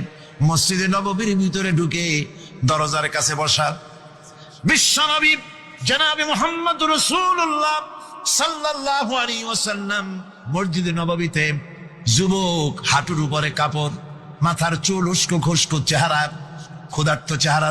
হুজুর জিজ্ঞেস করছেন, তুমি কে? তিনি বললেন, আমার নাম আব্দুল উজ্জা। তোমার এই অবস্থা কেন?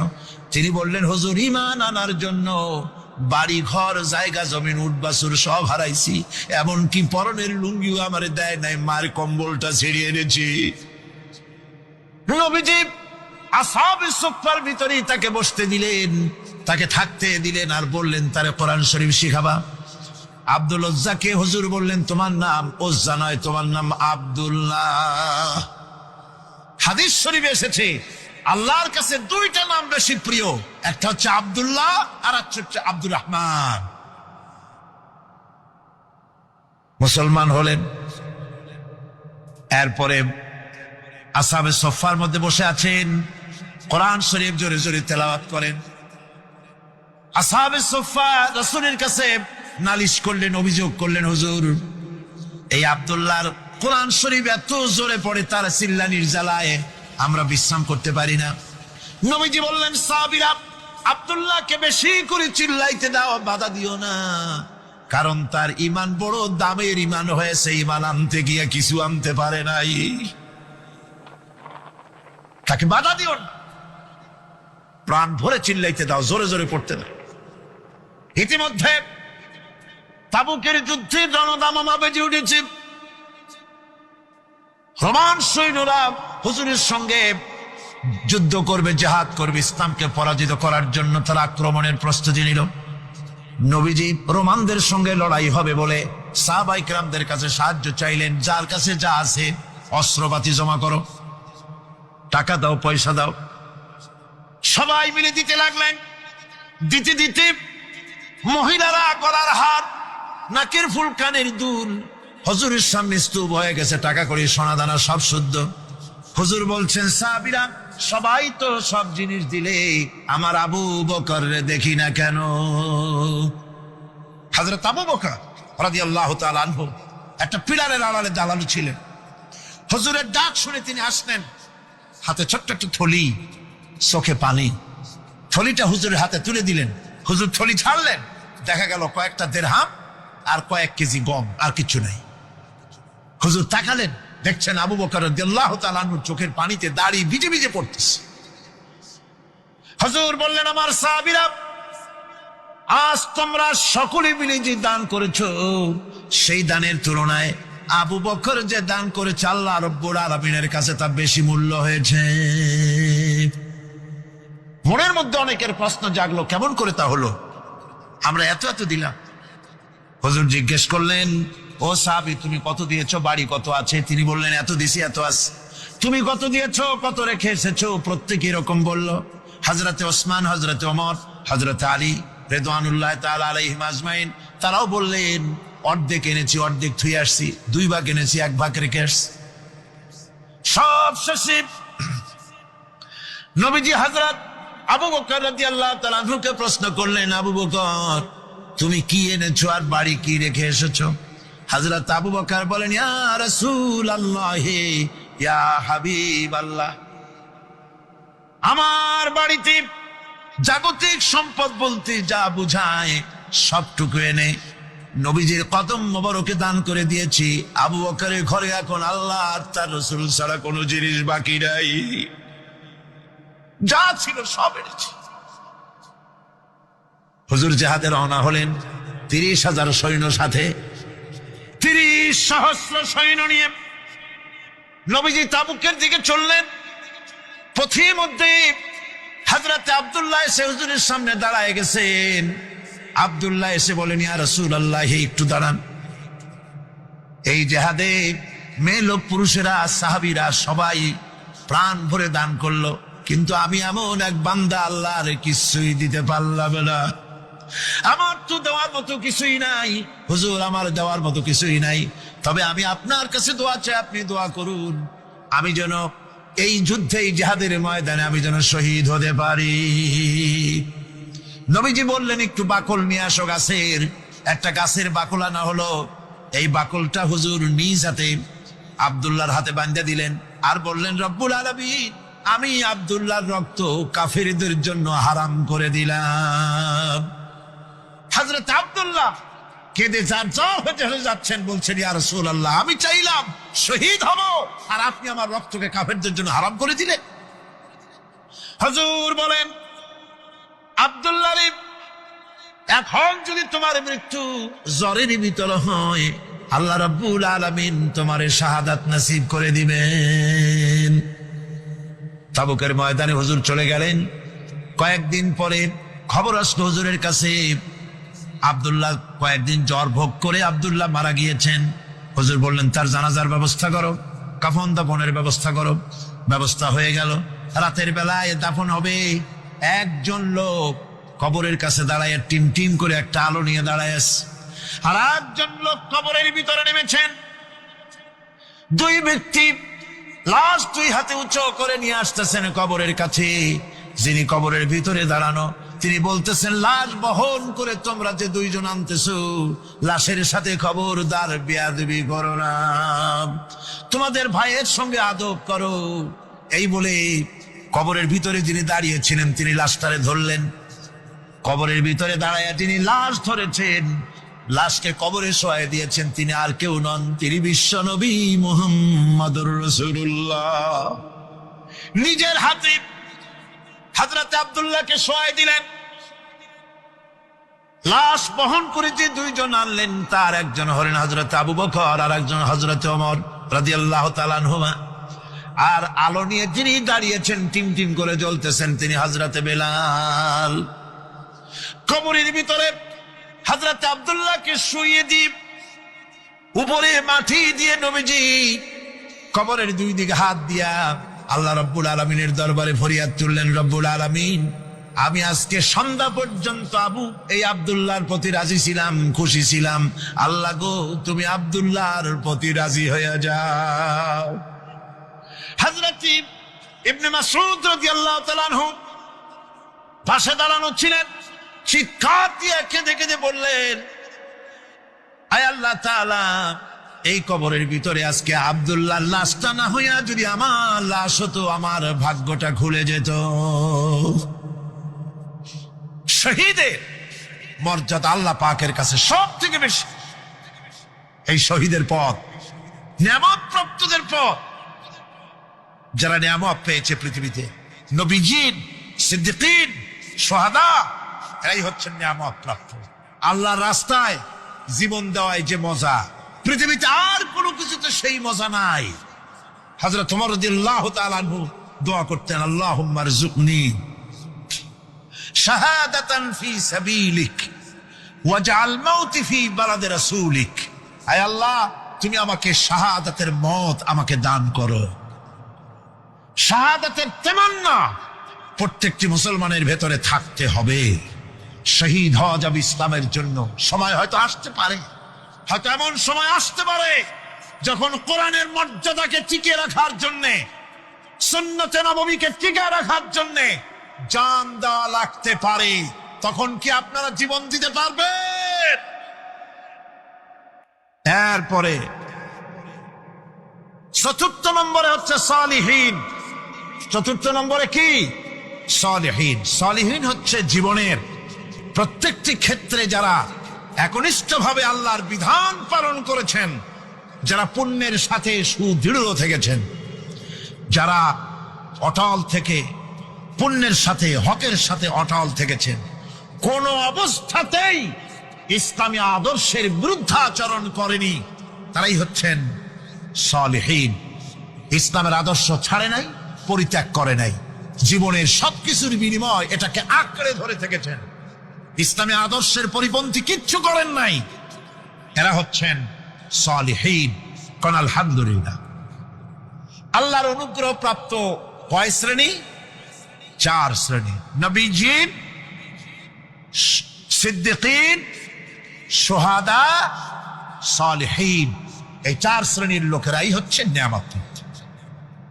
আমরা বলেছি, সিরাতাল্লাযীনা আন'আমতা আলাইহিম গায়রিল মাগদুবি আলাইহিম ওয়ালাদ-দাল্লিন।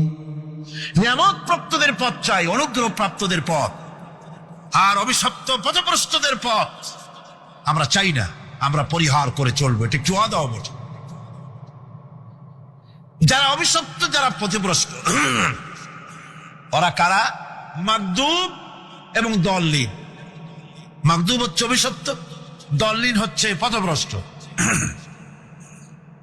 দুনিয়ার সমস্ত মুফাসসিরিন, মুহাদ্দিসিন সব একমত, মাগদুব হচ্ছে ইহুদিরা। মাগদুব কারা? বলেন না কারা? আর দল্লিন, অভিশপ্ত কারা? খ্রিস্টানেরা। বলেন কারা? একটুখানি জোরে সোরে দরুদ শরীফ পড়েন। সালাতুন ইয়া রাসূলুল্লাহ আলাইকুম সালামুন ইয়া হাবিবাল্লাহ আলাইকুম। এই পৃথিবীর 1 ইঞ্চি মাটির জন্য দেখেন না শহরে কি করে, বাড়ির পাশে বাড়ি উঠাইছে, 1 ইঞ্চি জমি ছাড়বে না। হায় হায়, আর একজনের রাস্তা পাক আর না পাক, জমিন ছাড়বো না। অন্যের জমিন দখল করায় কি মজা পায়। হায় হায়, অন্যের জমিন নেওয়ার জন্য পাগল হয়ে যায় মানুষ। দুনিয়াকে ভালোবাসে, 1 কাঠা জমির জন্য, 1 আঙ্গুল জমিনের জন্য মামলা মোকদ্দমা, জজ কোর্ট, হাইকোর্ট, সুপ্রিম কোর্ট, তারপরেও ছাড়ে না। ঠিক না? এই জমিনটা এত ভালোবাসলেন, এত মামলা মোকদ্দমা করলেন, এই জমিনের 1 ইঞ্চিও খেতে পারবেন না, বরং মরে দেখেন জমিন হা করে আপনাকে গিলে ফেলে দেবে। আপনার হাড্ডি গুড্ডি গুস্ত সুদ্ধা মিশে যাবে এই মাটিতে। পৃথিবীকে ভালোবাসে কোনো লাভ নাই। স্ত্রী পুত্র পরিজন যার যতটুকু পাওনা দিবেন, ভালোবাসবেন, কিন্তু মূল ভালোবাসা কলিজাটা ভরা থাকবে আল্লাহর জন্য। কার জন্য? স্ত্রীর ভালোবাসা স্ত্রীকে দিবেন, মায়ের শ্রদ্ধা, বাপের শ্রদ্ধা, সন্তানের ভালোবাসা আলাদাভাবে দিবেন। আর সব থেকে যিনি ভালোবাসা পাওয়ার দাবিদার, তার জন্য রাতের বেলায় জাগুন, সিজদা দিয়ে কাঁদতে থাকুন। এই চোখ দুটা কে দিছে? এই জিহ্বা কে দিছে? এই কান কে দিয়েছে? এই সুন্দর শরীর কে দিয়েছে? বলার তৌফিক, শোনার তৌফিক কে দিয়েছে? এই হক আদায় করতে গভীর রাত্রে জাগতে হবে, পাইকারি দরে ঘুমায়েন না, একটু জাগুন, শেষ রাত্রে উঠুন, শেষ রাত্রে জেগে প্রেম করুন আল্লাহর সাথে। প্রেম কি ঢোল পিটায় করা যায়? ইনকিলাব, সংগ্রাম, এইসব পত্রিকায় বিশাল হেডিং দিয়ে কেউ প্রেম করে? বিজ্ঞাপন দিয়ে, টেলিভিশনে বিজ্ঞাপন দিয়ে প্রেম করে। প্রেম করে কিভাবে?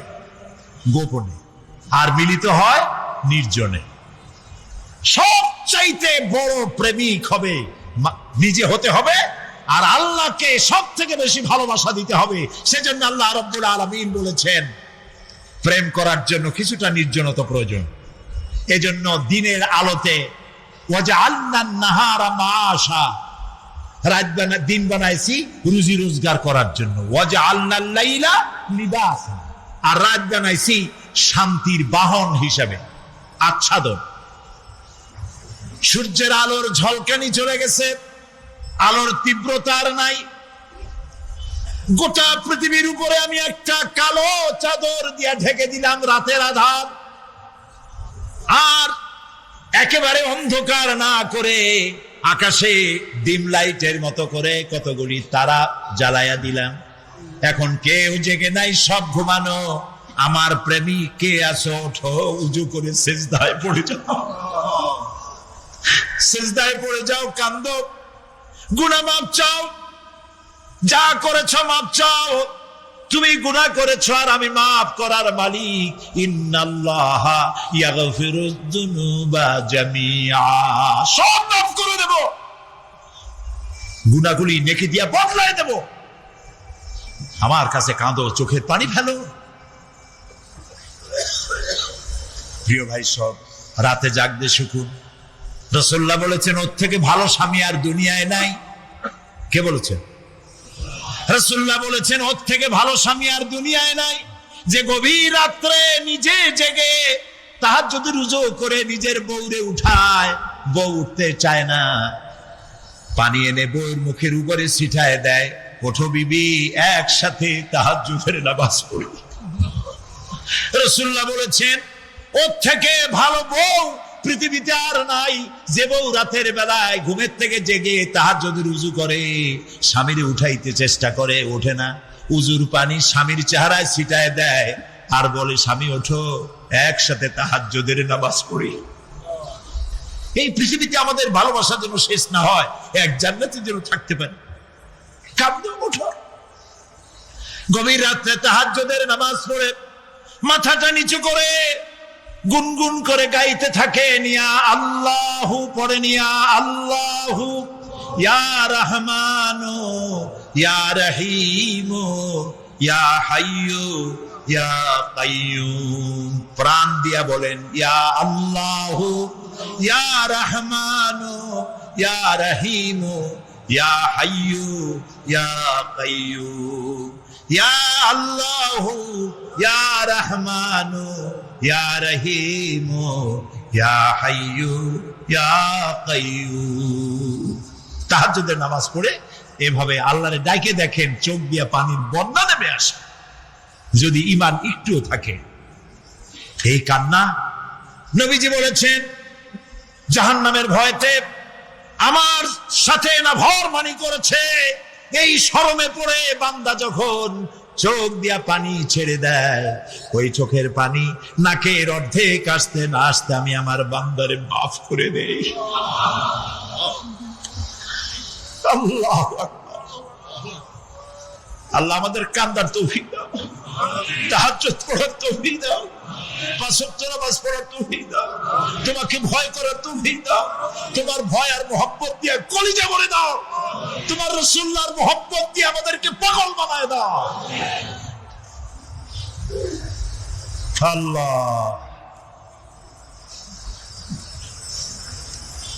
দুনিয়া বড় খারাপ জায়গা। এই দুনিয়ায় আল্লাহর কাছে সৌন্দর্য চাইতে হবে দুনিয়া, কিন্তু দুনিয়াকে স্থায়ী মহব্বত করা যাবে না। প্রিয় ভাই সব, আপনি যদি লন্ডনে যান, আমেরিকায় যান, কোনোদিন যান নাই, যাইতে হলে এখান থেকে টেলিফোন করেন, ওখানে বন্ধু বান্ধব আছে নাকি? তো লন্ডনে আমেরিকায় সেখানে যাবেন, ওখানে আপনার বন্ধু বান্ধব গ্রামের লোক আছে কিনা খোঁজ করেন, ঠিক না? আবার এখান থেকে ফরেন কারেন্সি নিয়ে যান, যেহেতু ওখানে টাকা চলবে না। টেলিফোন করেন, মোবাইল করেন, ফ্যাক্স পাঠান, আরো টাকা পয়সা সাথে নেন। এরপরেও চিন্তা থাকে আল্লাহ, এরপরে যদি কেউ না আসে তাহলে আমি যাবো কেমন? এরপরে যাওয়ার সময় আবার বলে দেন যে ভাই আমি কিন্তু আসতেছি, লন্ডন কোনোদিন আসি নাই, তুমি কিন্তু এয়ারপোর্টে থাকো।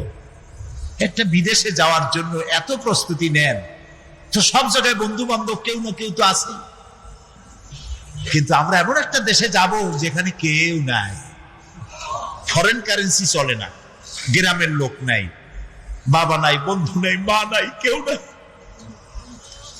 যিনি রিসিভ করবেন, যার সাহায্যের কাঙ্গাল, বদামল করে তার শত্রু বানায় রাখছি, বন্ধু বানাইতে পারি নাই, তাহলে কি জবাব হবে কিয়ামতে? কি হবে কবরে? কি হবে উপায়? এই জন্যে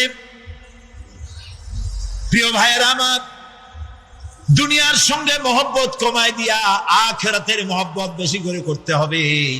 আর দুনিয়ায় যতদিন বেঁচে আছি ততদিন নেক আমল করে মানুষের সাথে সদাচরণ করতে হবে। আল্লাহ তাআলা বলেছেন লাইসাল বিররা আন তুওয়াল্লু ওয়াজুহাকুম কিবালাল মাশরিকি ওয়াল মাগরিবি ওয়ালাকিন্নাল বিররা মান আমানা বিল্লাহি ওয়াল ইয়াউমিল আখির। পূর্ব এবং পশ্চিমে কতবার তুমি মাথা ঝুঁকাইছো, এটাই কিন্তু তোমার জন্য কল্যাণ। এর মধ্যে কল্যাণ নিহিত নয়। তার মানে কি? আপনি কত সেজদা আল্লাহরে দিবেন। আমি দেখতে পেলাম আমার উম্মতেরা জামাতে নামাজ পড়ছে। আমার ধারণা হলো ভবিষ্যতে কিয়ামত পর্যন্ত আমার উম্মতেরা এইভাবে জামাত বন্দী হয়ে নামাজ আদায় করবে। নবীজি আমার ব্যবসায় বললেন, মসজিদে নববী থেকে আজ আর কেউ বাড়ি যায় না, সবাই কান্দে। আজ রাত বোধহয় নবীজি কাটাবেন না। মেয়েরা কাঁদতেছে, সাহাবায়ে কেরাম কাঁদতেছেন, আজওয়াজে মুতাহারাত তারা কাঁদতেছেন। নবীজির আবার হুঁশ হলো, তাকায় দেখেন ঘরের মধ্যে কান্নাকাটি, মসজিদে নববীতে কান্নাকাটি। সব থেকে বেশি কাঁদতেছেন মা ফাতেমা। নবীজি হযরত ফাতেমার কান্না দেখে ইশারা করলেন, কাছে আয়।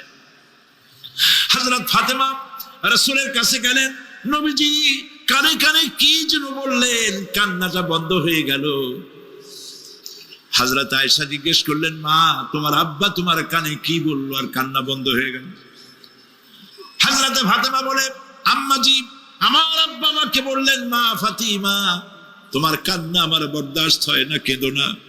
আমি মৃত্যুর পরে সকলের আগে তোমার সাথে আমার দেখা হয়ে যাবে। হযরত ফাতেমা বলছেন, আম্মা জি, আমি বুঝতে পেরেছি আমার আব্বার এই কথার অর্থ কি। নবীজির ইন্তেকালের পরে আত্মীয় স্বজনের মধ্যে সবার আগে আমার মৃত্যু হবে, আর আমার পিতার সাথে আমি মিলিত হতে পারবো। রাত যখন শেষ হয়ে এলো, নবীজির হুঁশ হয়েছে, তাকায় দেখেন হযরত জিবরাইল দাঁড়ানো। হযরত জিবরাইল নবীজির চেহারা মোবারকের দিকে তাকায় বলেন, আসসালামু আলাইকা ইয়া রাসূলুল্লাহ। আল্লাহ আপনাকে সালাম বলেছেন, আর আল্লাহ পাক জানতে চেয়েছেন আপনার মুখে আপনি কেমন আছেন। আল্লাহ জানেন আপনার অবস্থা কি, তারপরেও আপনার মুখে শুনতে চেয়েছেন আপনি কেমন আছেন। নবীজি বলছেন, জিবরাইল, বড় কষ্টে আছি, বড়ই যন্ত্রণা, বড়ই কষ্ট। হযরত জিবরাইল বলছেন, ইয়া রাসূলুল্লাহ, আজকে এক নতুন ফেরেশতা আমি সাথে করে নিয়ে এসেছি। এই ফেরেশতা পৃথিবীর কোন নবী অথবা কোন মানুষের কাছে যাওয়ার জন্য অনুমতি চায় না, আজ আপনার কাছে অনুমতি ভিক্ষা চায় কাছে আসার জন্য। ওই ফেরেশতার নাম হচ্ছে মালাকুল মউত। হযরত মালাকুল মউত বলেন, ইয়া রাসূলুল্লাহ, এই পৃথিবীতে আদম আলাইহিস সালাম থেকে নিয়ে পর্যন্ত কোন মানুষের জান কবজের জন্য আমার অনুমতি চাওয়া লাগে নাই, আর কোনোদিন লাগবে না। আজ আমি আসার সময় আল্লাহ বলেছেন আপনার জান কবজের জন্য আমি যেন আপনার কাছে অনুমতি ভিক্ষা চাই।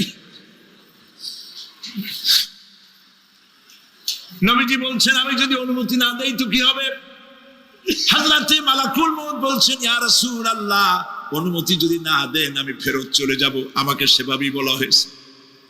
হযরত জিবরাইল বলেন, ইয়া রাসূলুল্লাহ, আল্লাহ রাব্বুল আলামিন আপনার দিদারের ইন্তজার করতেছেন।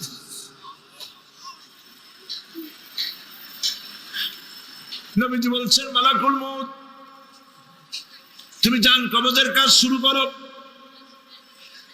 মালাকুল মউত যখন কাছে এসেছে, রাসূল জিজ্ঞেস করলেন, আয়েশা, ঘরে যে কয়েক টুকরা স্বর্ণ ছিল সেগুলোর কি অবস্থা? ছোট ছোট 6 টুকরা স্বর্ণ ছিল। হযরত আয়েশা বলছেন, হুজুর আমি এগুলো রেখে দিছি। হুজুর বলছেন, না, রাখতে পারবে না, আমার ইন্তেকালের আগে খয়রাত করে দাও। মুহাম্মদ সাল্লাল্লাহু আলাইহি ওয়াসাল্লাম আল্লাহর কাছে অবস্থায় উঠবে না যে তার ঘরের ভিতরে সোনা ছিল, দিয়ে দাও, খয়রাত করে দিয়ে দাও। হযরত মালাকুল মউত রাসূলের জান কবজ শুরু করে দিলেন। রাসূলুল্লাহ জীবনের শেষ কথা বললেন, আসসালাত আসসালাত ওয়া মা মালাকাত আইমানুকুম। আমার উম্মতেরা বিদায় লগ্নে বলে গেলাম, নামাজ নামাজ নামাজ ছেড়ে দিও না।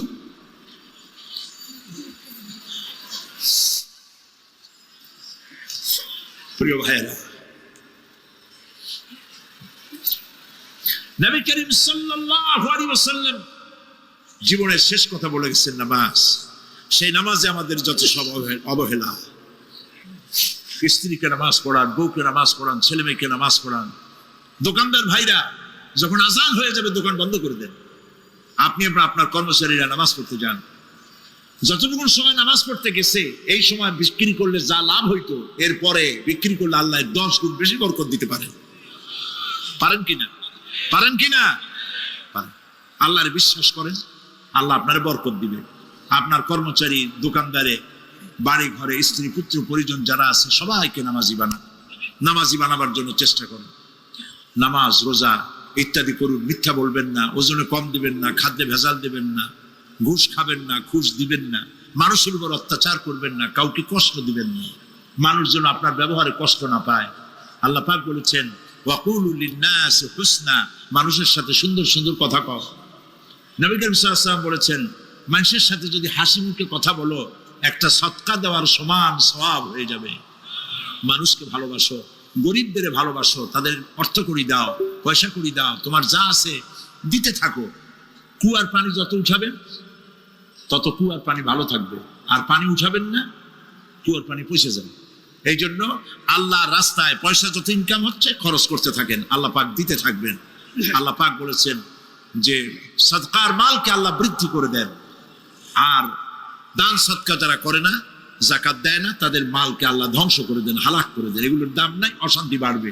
বউ কথা শুনবে না, সন্তানাদি কথা শুনবে না, মামলা মোকদ্দমা, অশান্তি আর অশান্তি। আর আল্লাহর পথে থাকুন, আল্লাহ শান্তি বাড়ায় দেবেন।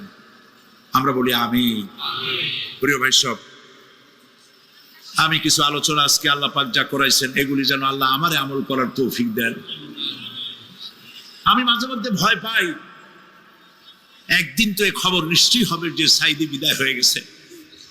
সেদিন খালি হাতে যেন আল্লাহর কাছে না যাই, আমি যেন আসামি না হই যে আমি যা বলছি মানুষকে 40 বছর একটানা যা বললাম আমি নিজে আমল করতে পারি নাই। এরকম ভিক্ষুক যেন আমি না হই, আমি যা মানুষকে বলেছি আমি যেন তা আমল করতে পারি। আমি আপনাদের কাছে দোয়া চাই। আমরা কেউ বাঁচবো না, এই যে দেখা হলো আবার দেখা নাও হইতে পারে। সেই জন্য আমরা আমাদের জীবনকে যেন তৈরি করি। আপনারা কোরআন শরীফ পড়ুন, দিন শিখুন, ঈমান শিখুন, ভালো থাকুন, ভালো হয়ে চলুন।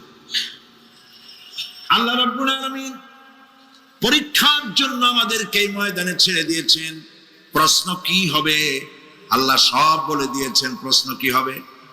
তোমার যৌবন, এ ব্যাপারে প্রশ্ন করা হবে। কোন পথে ইনকাম করেছো প্রশ্ন করা হবে। কোন পথে খরচ করেছো প্রশ্ন করা হবে। দ্বীনের ইলম যতটুকু হাসিল করেছিলে তার কতটুকু নিজে পালন করেছো, আর দ্বীনের দাওয়াত কতটুকু মানুষের কাছে পৌঁছায়ছো। প্রত্যেকটি ব্যাপারে কিয়ামতে আল্লাহর কাছে জবাব দিতে হবে। এই জন্য কবি বলছেন, আমল সে জিंदगी बनती है ये जन्नत भी व जहन्नम भी ये खाके अपनी फितरत है ना नारी ना नूरी। মানুষের জীবন আমল দিয়ে গঠন হয়, আমল দিয়ে জীবন গড়ে। নইলে এই মাটির তৈরি দেহ জান্নাত আর জাহান্নামের কিছু দিয়ে তৈরি হয়নি। আপনি ইচ্ছে করলে দেহটারে জাহান্নামের জন্য উপযোগী করতে পারেন, ইচ্ছে করলে এই দেহটাকে জান্নাতের জন্য উপযোগী করতে পারেন। এটি আপনার ইখতিয়ারে আল্লাহ দিয়েছেন। আপনাকে বাধ্য করা হয় নাই যে সেজদা না দিলে ফেরেশতা এসে ঘাড়ের উপরে পিটাবে।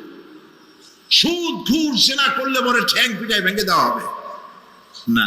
আপনি বাধ্য নন। আপনি সম্মানিত জীব, আল্লাহ সম্মানিত প্রাণী আল্লাহ পাকের। সেই জন্য মানুষকে বাধ্য করা হয় নাই। অটোনমাস বডি, অটোনমি দেওয়া হয়েছে, আপনাকে স্বাধিকার দেওয়া হয়েছে। চন্দ্র সূর্যের ব্যাপারে স্বাধিকার দেওয়া হয় নাই। রাত এখন 7:35, সূর্যের বাপেরও ক্ষমতা নাই বাংলাদেশে এখন উঁকি মারে, ঠিক কিনা? সে এখন আমেরিকায় রোদ দিচ্ছে, তাপ দিচ্ছে আমেরিকায়। ওকে নির্ধারণ করা হয়েছে যেভাবে সেইভাবেই করতে হবে। পানি বলেন, পাহাড় বলেন, পাখি বলেন, চন্দ্র বলেন, গ্রহ বলেন, নক্ষত্র বলেন, সব জিনিস বাই হুক অ্যান্ড ক্রুক আল্লাহর হুকুম মানতে বাধ্য। কোরআনে কারীমে আল্লাহ পাক বলেছেন, আফাগায়রা দীনিল্লাহি ইয়াবগুন ওয়া লাহু আসলামা মান ফিস সামাওয়াতি ওয়াল আরদি তাওআন ওয়া কারহা। আল্লাহর দেওয়া জীবন ব্যবস্থা ছেড়ে দিয়ে তোমরা কি অন্য কোন মতবাদ তালাশ করো? ওয়ালাহু আসলামা মান ফিস সামাওয়াতি ওয়াল আরদ, অথচ আকাশে যা আছে জমিনে যা আছে সব আনুগত্যের মস্তক আমার সামনে অবনত করে দিয়েছে। সুবহানাল্লাহ। মানুষকে আল্লাহ পাক ইখতিয়ার দিয়েছেন। ইচ্ছে করলে মাহফিলও আসতে পারেন, ইচ্ছে করলে সিনেমাও ঢুকতে পারবেন, অসুবিধা নেই। অসুবিধার জন্য কিয়ামত, ওখানে হিসাব হবে। এখানে আপনি সূর্য চন্দ্র ফেরেশতা, ফেরেশতারও কোনো মাজাল নাই, কোনো ইখতিয়ার নাই আল্লাহর হুকুমের বাইরে কিছু করে। আল্লাহ যা করতে বলেছেন তাই করতে হবে, এর বাইরে এক চুলও নড়তে পারবে না। কিন্তু মানুষেরা করতে পারবে। মানুষ ইচ্ছে করলে নামাজ রোজা ছাড়তে পারে, ইচ্ছে করলে আল্লাহর অমান্য করতে পারে। এটা তার বিচারের জায়গা না, এটা হলো পরীক্ষার জায়গা। এটা কিসের জায়গা? পরীক্ষার জায়গা। এখানে আপনি কামাই করলে ওখানে কিছু পাবেন, এখানে কামাই না করলে কিছু পাবেন না। আরো সোজা করে বলি, কোন কৃষক, যে কৃষক আষাঢ় মাসে শ্রাবণ মাসে জমিন চাষ করে না, পৌষ মাসে তার গোলায় ধান আসবে? কথা বুঝেন নাকি বুঝেন না? পৌষ মাসে গোলায় ধান আসবে? কোন পাগলও বলবে না যে তুমি তো চাষই করো নাই, তুমি জমিনে, তোমার জমিনের ফসল তোমার ঘরে আসবে কেন? কাজী এই দুনিয়ায় পরীক্ষা দিলে এখানে রেজাল্ট হয়, এখানে গাছ লাগাইলে এখানে ফল দেয়। কিন্তু মানুষের জন্য আল্লাহ পাক যে আমল তৈরি করেছেন, পরীক্ষা নেবেন, সেই পরীক্ষার রেজাল্ট এখানে হবে না, পরীক্ষার রেজাল্ট আউট হবে কোথায়? আখিরাত। বলেন সবাই কোথায় হবে? পরীক্ষার রেজাল্ট আউট হবে কোথায়? আখিরাত। এইখানে আপনি যা কামাই করবেন এখানে রিটার্ন দেওয়া হবে না। এখানে যা কামাই করবেন সমস্ত কামাই 700 গুণ বর্ধিত আকারে কিয়ামতে আল্লাহ আপনার হাতে ধরাই দিবেন। আল্লাহর ওয়াদা কখনো মিছে হয়? মিছে হয় রাজনৈতিক দলের নেতারা, এই জাতীয় লোকেরা যারা মঞ্চে আসে আর বলে যে এবার আমাদের ভোট দেন, আমরা ক্ষমতায় যাইতে পারলে আপনারা না খাইয়ে কেউ মরবেন না। কিন্তু কি খাইয়া মরবে তাও কয় না। সেদিন শুনলাম এই যে নির্বাচন এখন একটা চলতেছে, স্লোগান বাপ দাঁড়াইছে, ছেলে তো বলে রহিম ভাই আমার ভাই, তোমার ভাই, বাপের নাম রহিম। তারপরে শুনলাম বলতেছে বেগুন ভাইয়ের চরিত্র, আজকে নাম রাখে তো আদর করে বেগুন পটল, বেগুন ভাইয়ের চরিত্র ফুলের মতো পবিত্র। আমি আরেকজনের পাশে থেকে বলি যে নামাজ পড়ে না একক, তো এমনই ফুলের মতো চরিত্র। তো দুনিয়ার ময়দানে আপনি যা কামাই করবেন এখানে রেজাল্ট আউট হবে, এখানে আপনি পাবেন ফল, এখানে পাবেন। যা করবেন এখানে গাছ লাগাবেন, ফল লাগাবেন, এখানে পাবেন। আর আল্লাহর জন্য যেটা করবেন সেটার ফল, সেটার রেজাল্ট কিয়ামতে বাইরে হবে। সুবহানাল্লাহ। এখানে পরীক্ষা দিয়ে যদি কেউ ফেল করে, ম্যাট্রিক পরীক্ষা দিয়ে ফেল করেছে, ফাজিল পরীক্ষা দিয়ে ফেল করেছে, আবার পরীক্ষা দিয়ে পাস করার সুযোগ আছে, আবারও ফেল করেছে, আবারও পরীক্ষা দিয়ে পাস করার সুযোগ আছে। 10 বার যদি ফেল করে আরো 10 বার পরীক্ষা দিয়ে পাস করার সুযোগ আছে। কিন্তু কিয়ামতের দিন আল্লাহ রাব্বুল আলামিনের জীবনের পরীক্ষায় কোনো মানুষ যদি আল্লাহর আদালতে ফেল করে বসে একবার, দ্বিতীয়বার পরীক্ষা দেওয়ার আর কোনো সুযোগ নাই। এই পৃথিবীতে যদি কেউ নিম্ন আদালতে মামলায় হেরে যায়, জজ কোর্টে করবে, যদি হেরে যায় হাইকোর্টে করবে, হেরে গেলে আপিল করবে সুপ্রিম কোর্টে, সুপ্রিম কোর্টেও যদি হেরে যায় তাহলে প্রেসিডেন্টের কাছে আপিল করবে। সুযোগ আছে কয়েকবার। কিন্তু কিয়ামতের দিন জীবনের আদালতে কোন মানুষ যদি একবার ফেল করে বসে, জীবনের মামলায় যদি একবার হেরে যায়, দ্বিতীয়বার আপিল করার আর কোন জায়গা নাই। সে আখিরাতে রেজাল্ট আউট হবে। আমরা সব মরে যাব, আমরা সব কি হব? সব মরে যাব। আল্লাহ পাক আমাদেরকে উঠাবে না। মানুষকে কবরে রাখার সময় আমরা কি বলি? মিনহা খালাকনাকুম, জানেন না? পড়েন, মিনহা খালাকনাকুম ওয়া ফিহা নুঈদুকুম ওয়া মিনহা নুখরিজুকুম তারাতান উখরা। এই মাটি দিয়ে তোমাকে তৈরি করা হয়েছিল, এই মাটির মধ্যে রেখে গেলাম, এর থেকে আবার তোমাকে উত্থিত করা হবে। কে বলতেছেন এ কথা? আল্লাহ পাক বলছেন, আল্লাহ তাআলা বলছেন। কি নিষ্ঠুর এই পৃথিবী! ভেবে দেখেছেন কি একবারও কি ভেবে দেখেছেন এই পৃথিবী কত নিষ্ঠুর? এই সন্তান সন্ততি সব একটি মোহ, একটি মায়া, একটি মহব্বত, একটি প্রতারণা। যে বইয়ের জন্য হারাম ইনকাম করেছেন, যে সন্তানদের জন্য হারাম ইনকাম করেছেন, জান দিলেন, রক্ত দিলেন, জীবন দিলেন, সারা রাত কষ্ট করেছেন, দৌড়দৌড়ি করেছেন, যখন মরে গেলেন, যে বাচ্চাটা আপনি করে না দিলে কলিজা ঠান্ডা হয় না, সেই বাচ্চা বলবে, মাকে বলবে, মা বাপের লাশ যে রুমে আছে আমার সেখানে নিও না, আমার ভয় করে। ঠিক কিনা? স্ত্রীও আরো 2-1 লোক না হলে লাশের যে 6টা আছে, রাজ্যে প্রায় 9:30 বেজেই গেল, আজকে আর করা যাবে না? আপনারা কি 12টার পরে ওয়াজ শুনবেন না ইনশাআল্লাহ আজকে? আরে কিসের 12টা? আমার তো 1.5 ঘন্টা, আমার বিশ্বাস নেই। আমার বিশ্বাস যদি আজকে সারা রাত মাহফিল হয়, প্রত্যেকটা যুবক মুরব্বী ওয়াজ শেষ করে ফজরের নামাজটা পড়তে আমরা ঘুমাবে যুবক ভাই, ঠিক কিনা বলো? 1 নাম্বার আত্মার পরিশুদ্ধি, 2 নাম্বার বড় মারাত্মক, এটা যে বুঝবে সে অনেক কিছু বুঝে যাবে। 2 নাম্বার হচ্ছে আল্লাহ রসুলের ভালোবাসা লাগবে। আল্লাহ রসুলের ভালোবাসা যার মাঝে নাই তাকে দিয়ে কোনোদিনও আল্লাহকে পাওয়া সম্ভব নয়। মনে করেন আমার একটা ছেলে আছে, তার নাম হচ্ছে তৌসিফ। কেউ তাকে একটা লাথি মারলো আমার সামনে, আমি কি তাকে আর ভালোবাসতে পারবো? কথা কোন ভালোবাসতে পারবো? আমাকে ভালোবাসতে হলে আমার বউকে সম্মান করতে হবে, বাপ মাকে সম্মান করতে হবে, ছেলেকেও সম্মান করতে হবে। যে তাদেরকে ভালোবাসতে পারবে সেই তো আমার ভালোবাসা পাওয়ার যোগ্যতা রাখে, ঠিক কিনা বলে? নবীর ভালোবাসার এক্সাম্পল দেখেন তো আমার মুখে এইটা লম্বা লম্বা কি, ওই যে ভাইরা কথা কয়, বলো সবার নাম কি? আচ্ছা আপনারা সবাই আমাকে বলেন তো, দাড়ি রেখে আমাকে কি কোনোভাবে আনস্মার্ট বা খ্যাত লাগতেছে? একদম না, রাইট।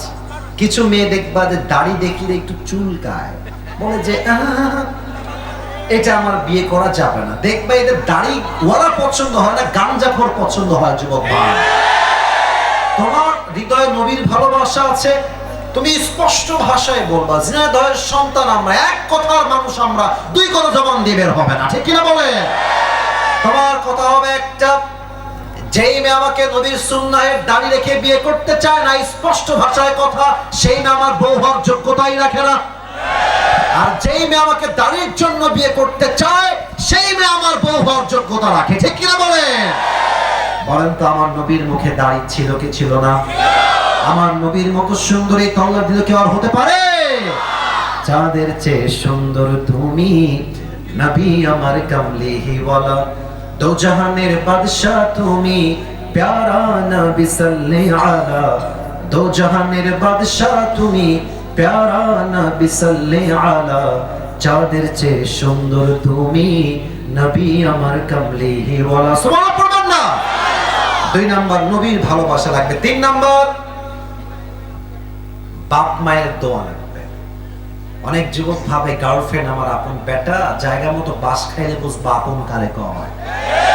মেয়েরা প্রেম করার সময় প্রেম করে একটার লগে, বিয়ে করে আরেকটার লগে, আর বিপদে পড়লে বুঝবা বাপ মা ছাড়া পৃথিবীতে আপন বলতে আর কেউ নাই। যুবক ভাই, আমি আসিফকে দেখো, তোমাদের কাছে তো অ্যান্ড্রয়েড ফোন সবার আছে, আমি তো এখন কোনো দামি দামি ফোন চালাই। আমার কাছে তো একটা সময় কিছুই ছিল না।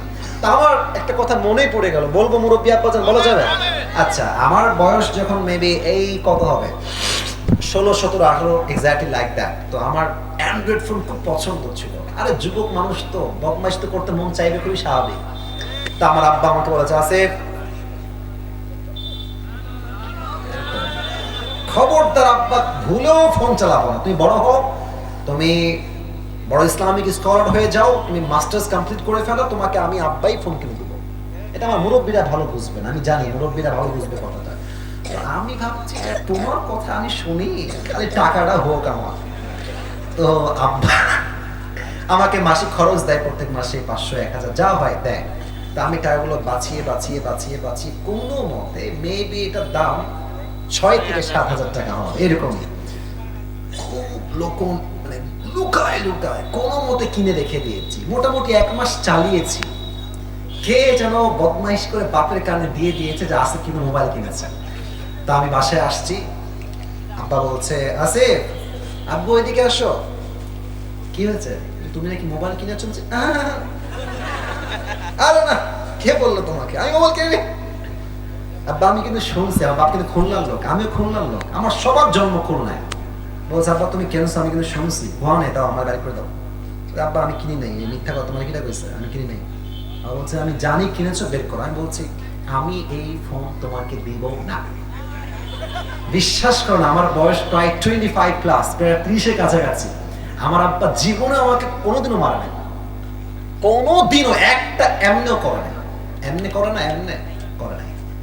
আব্বা বলছে আব্বা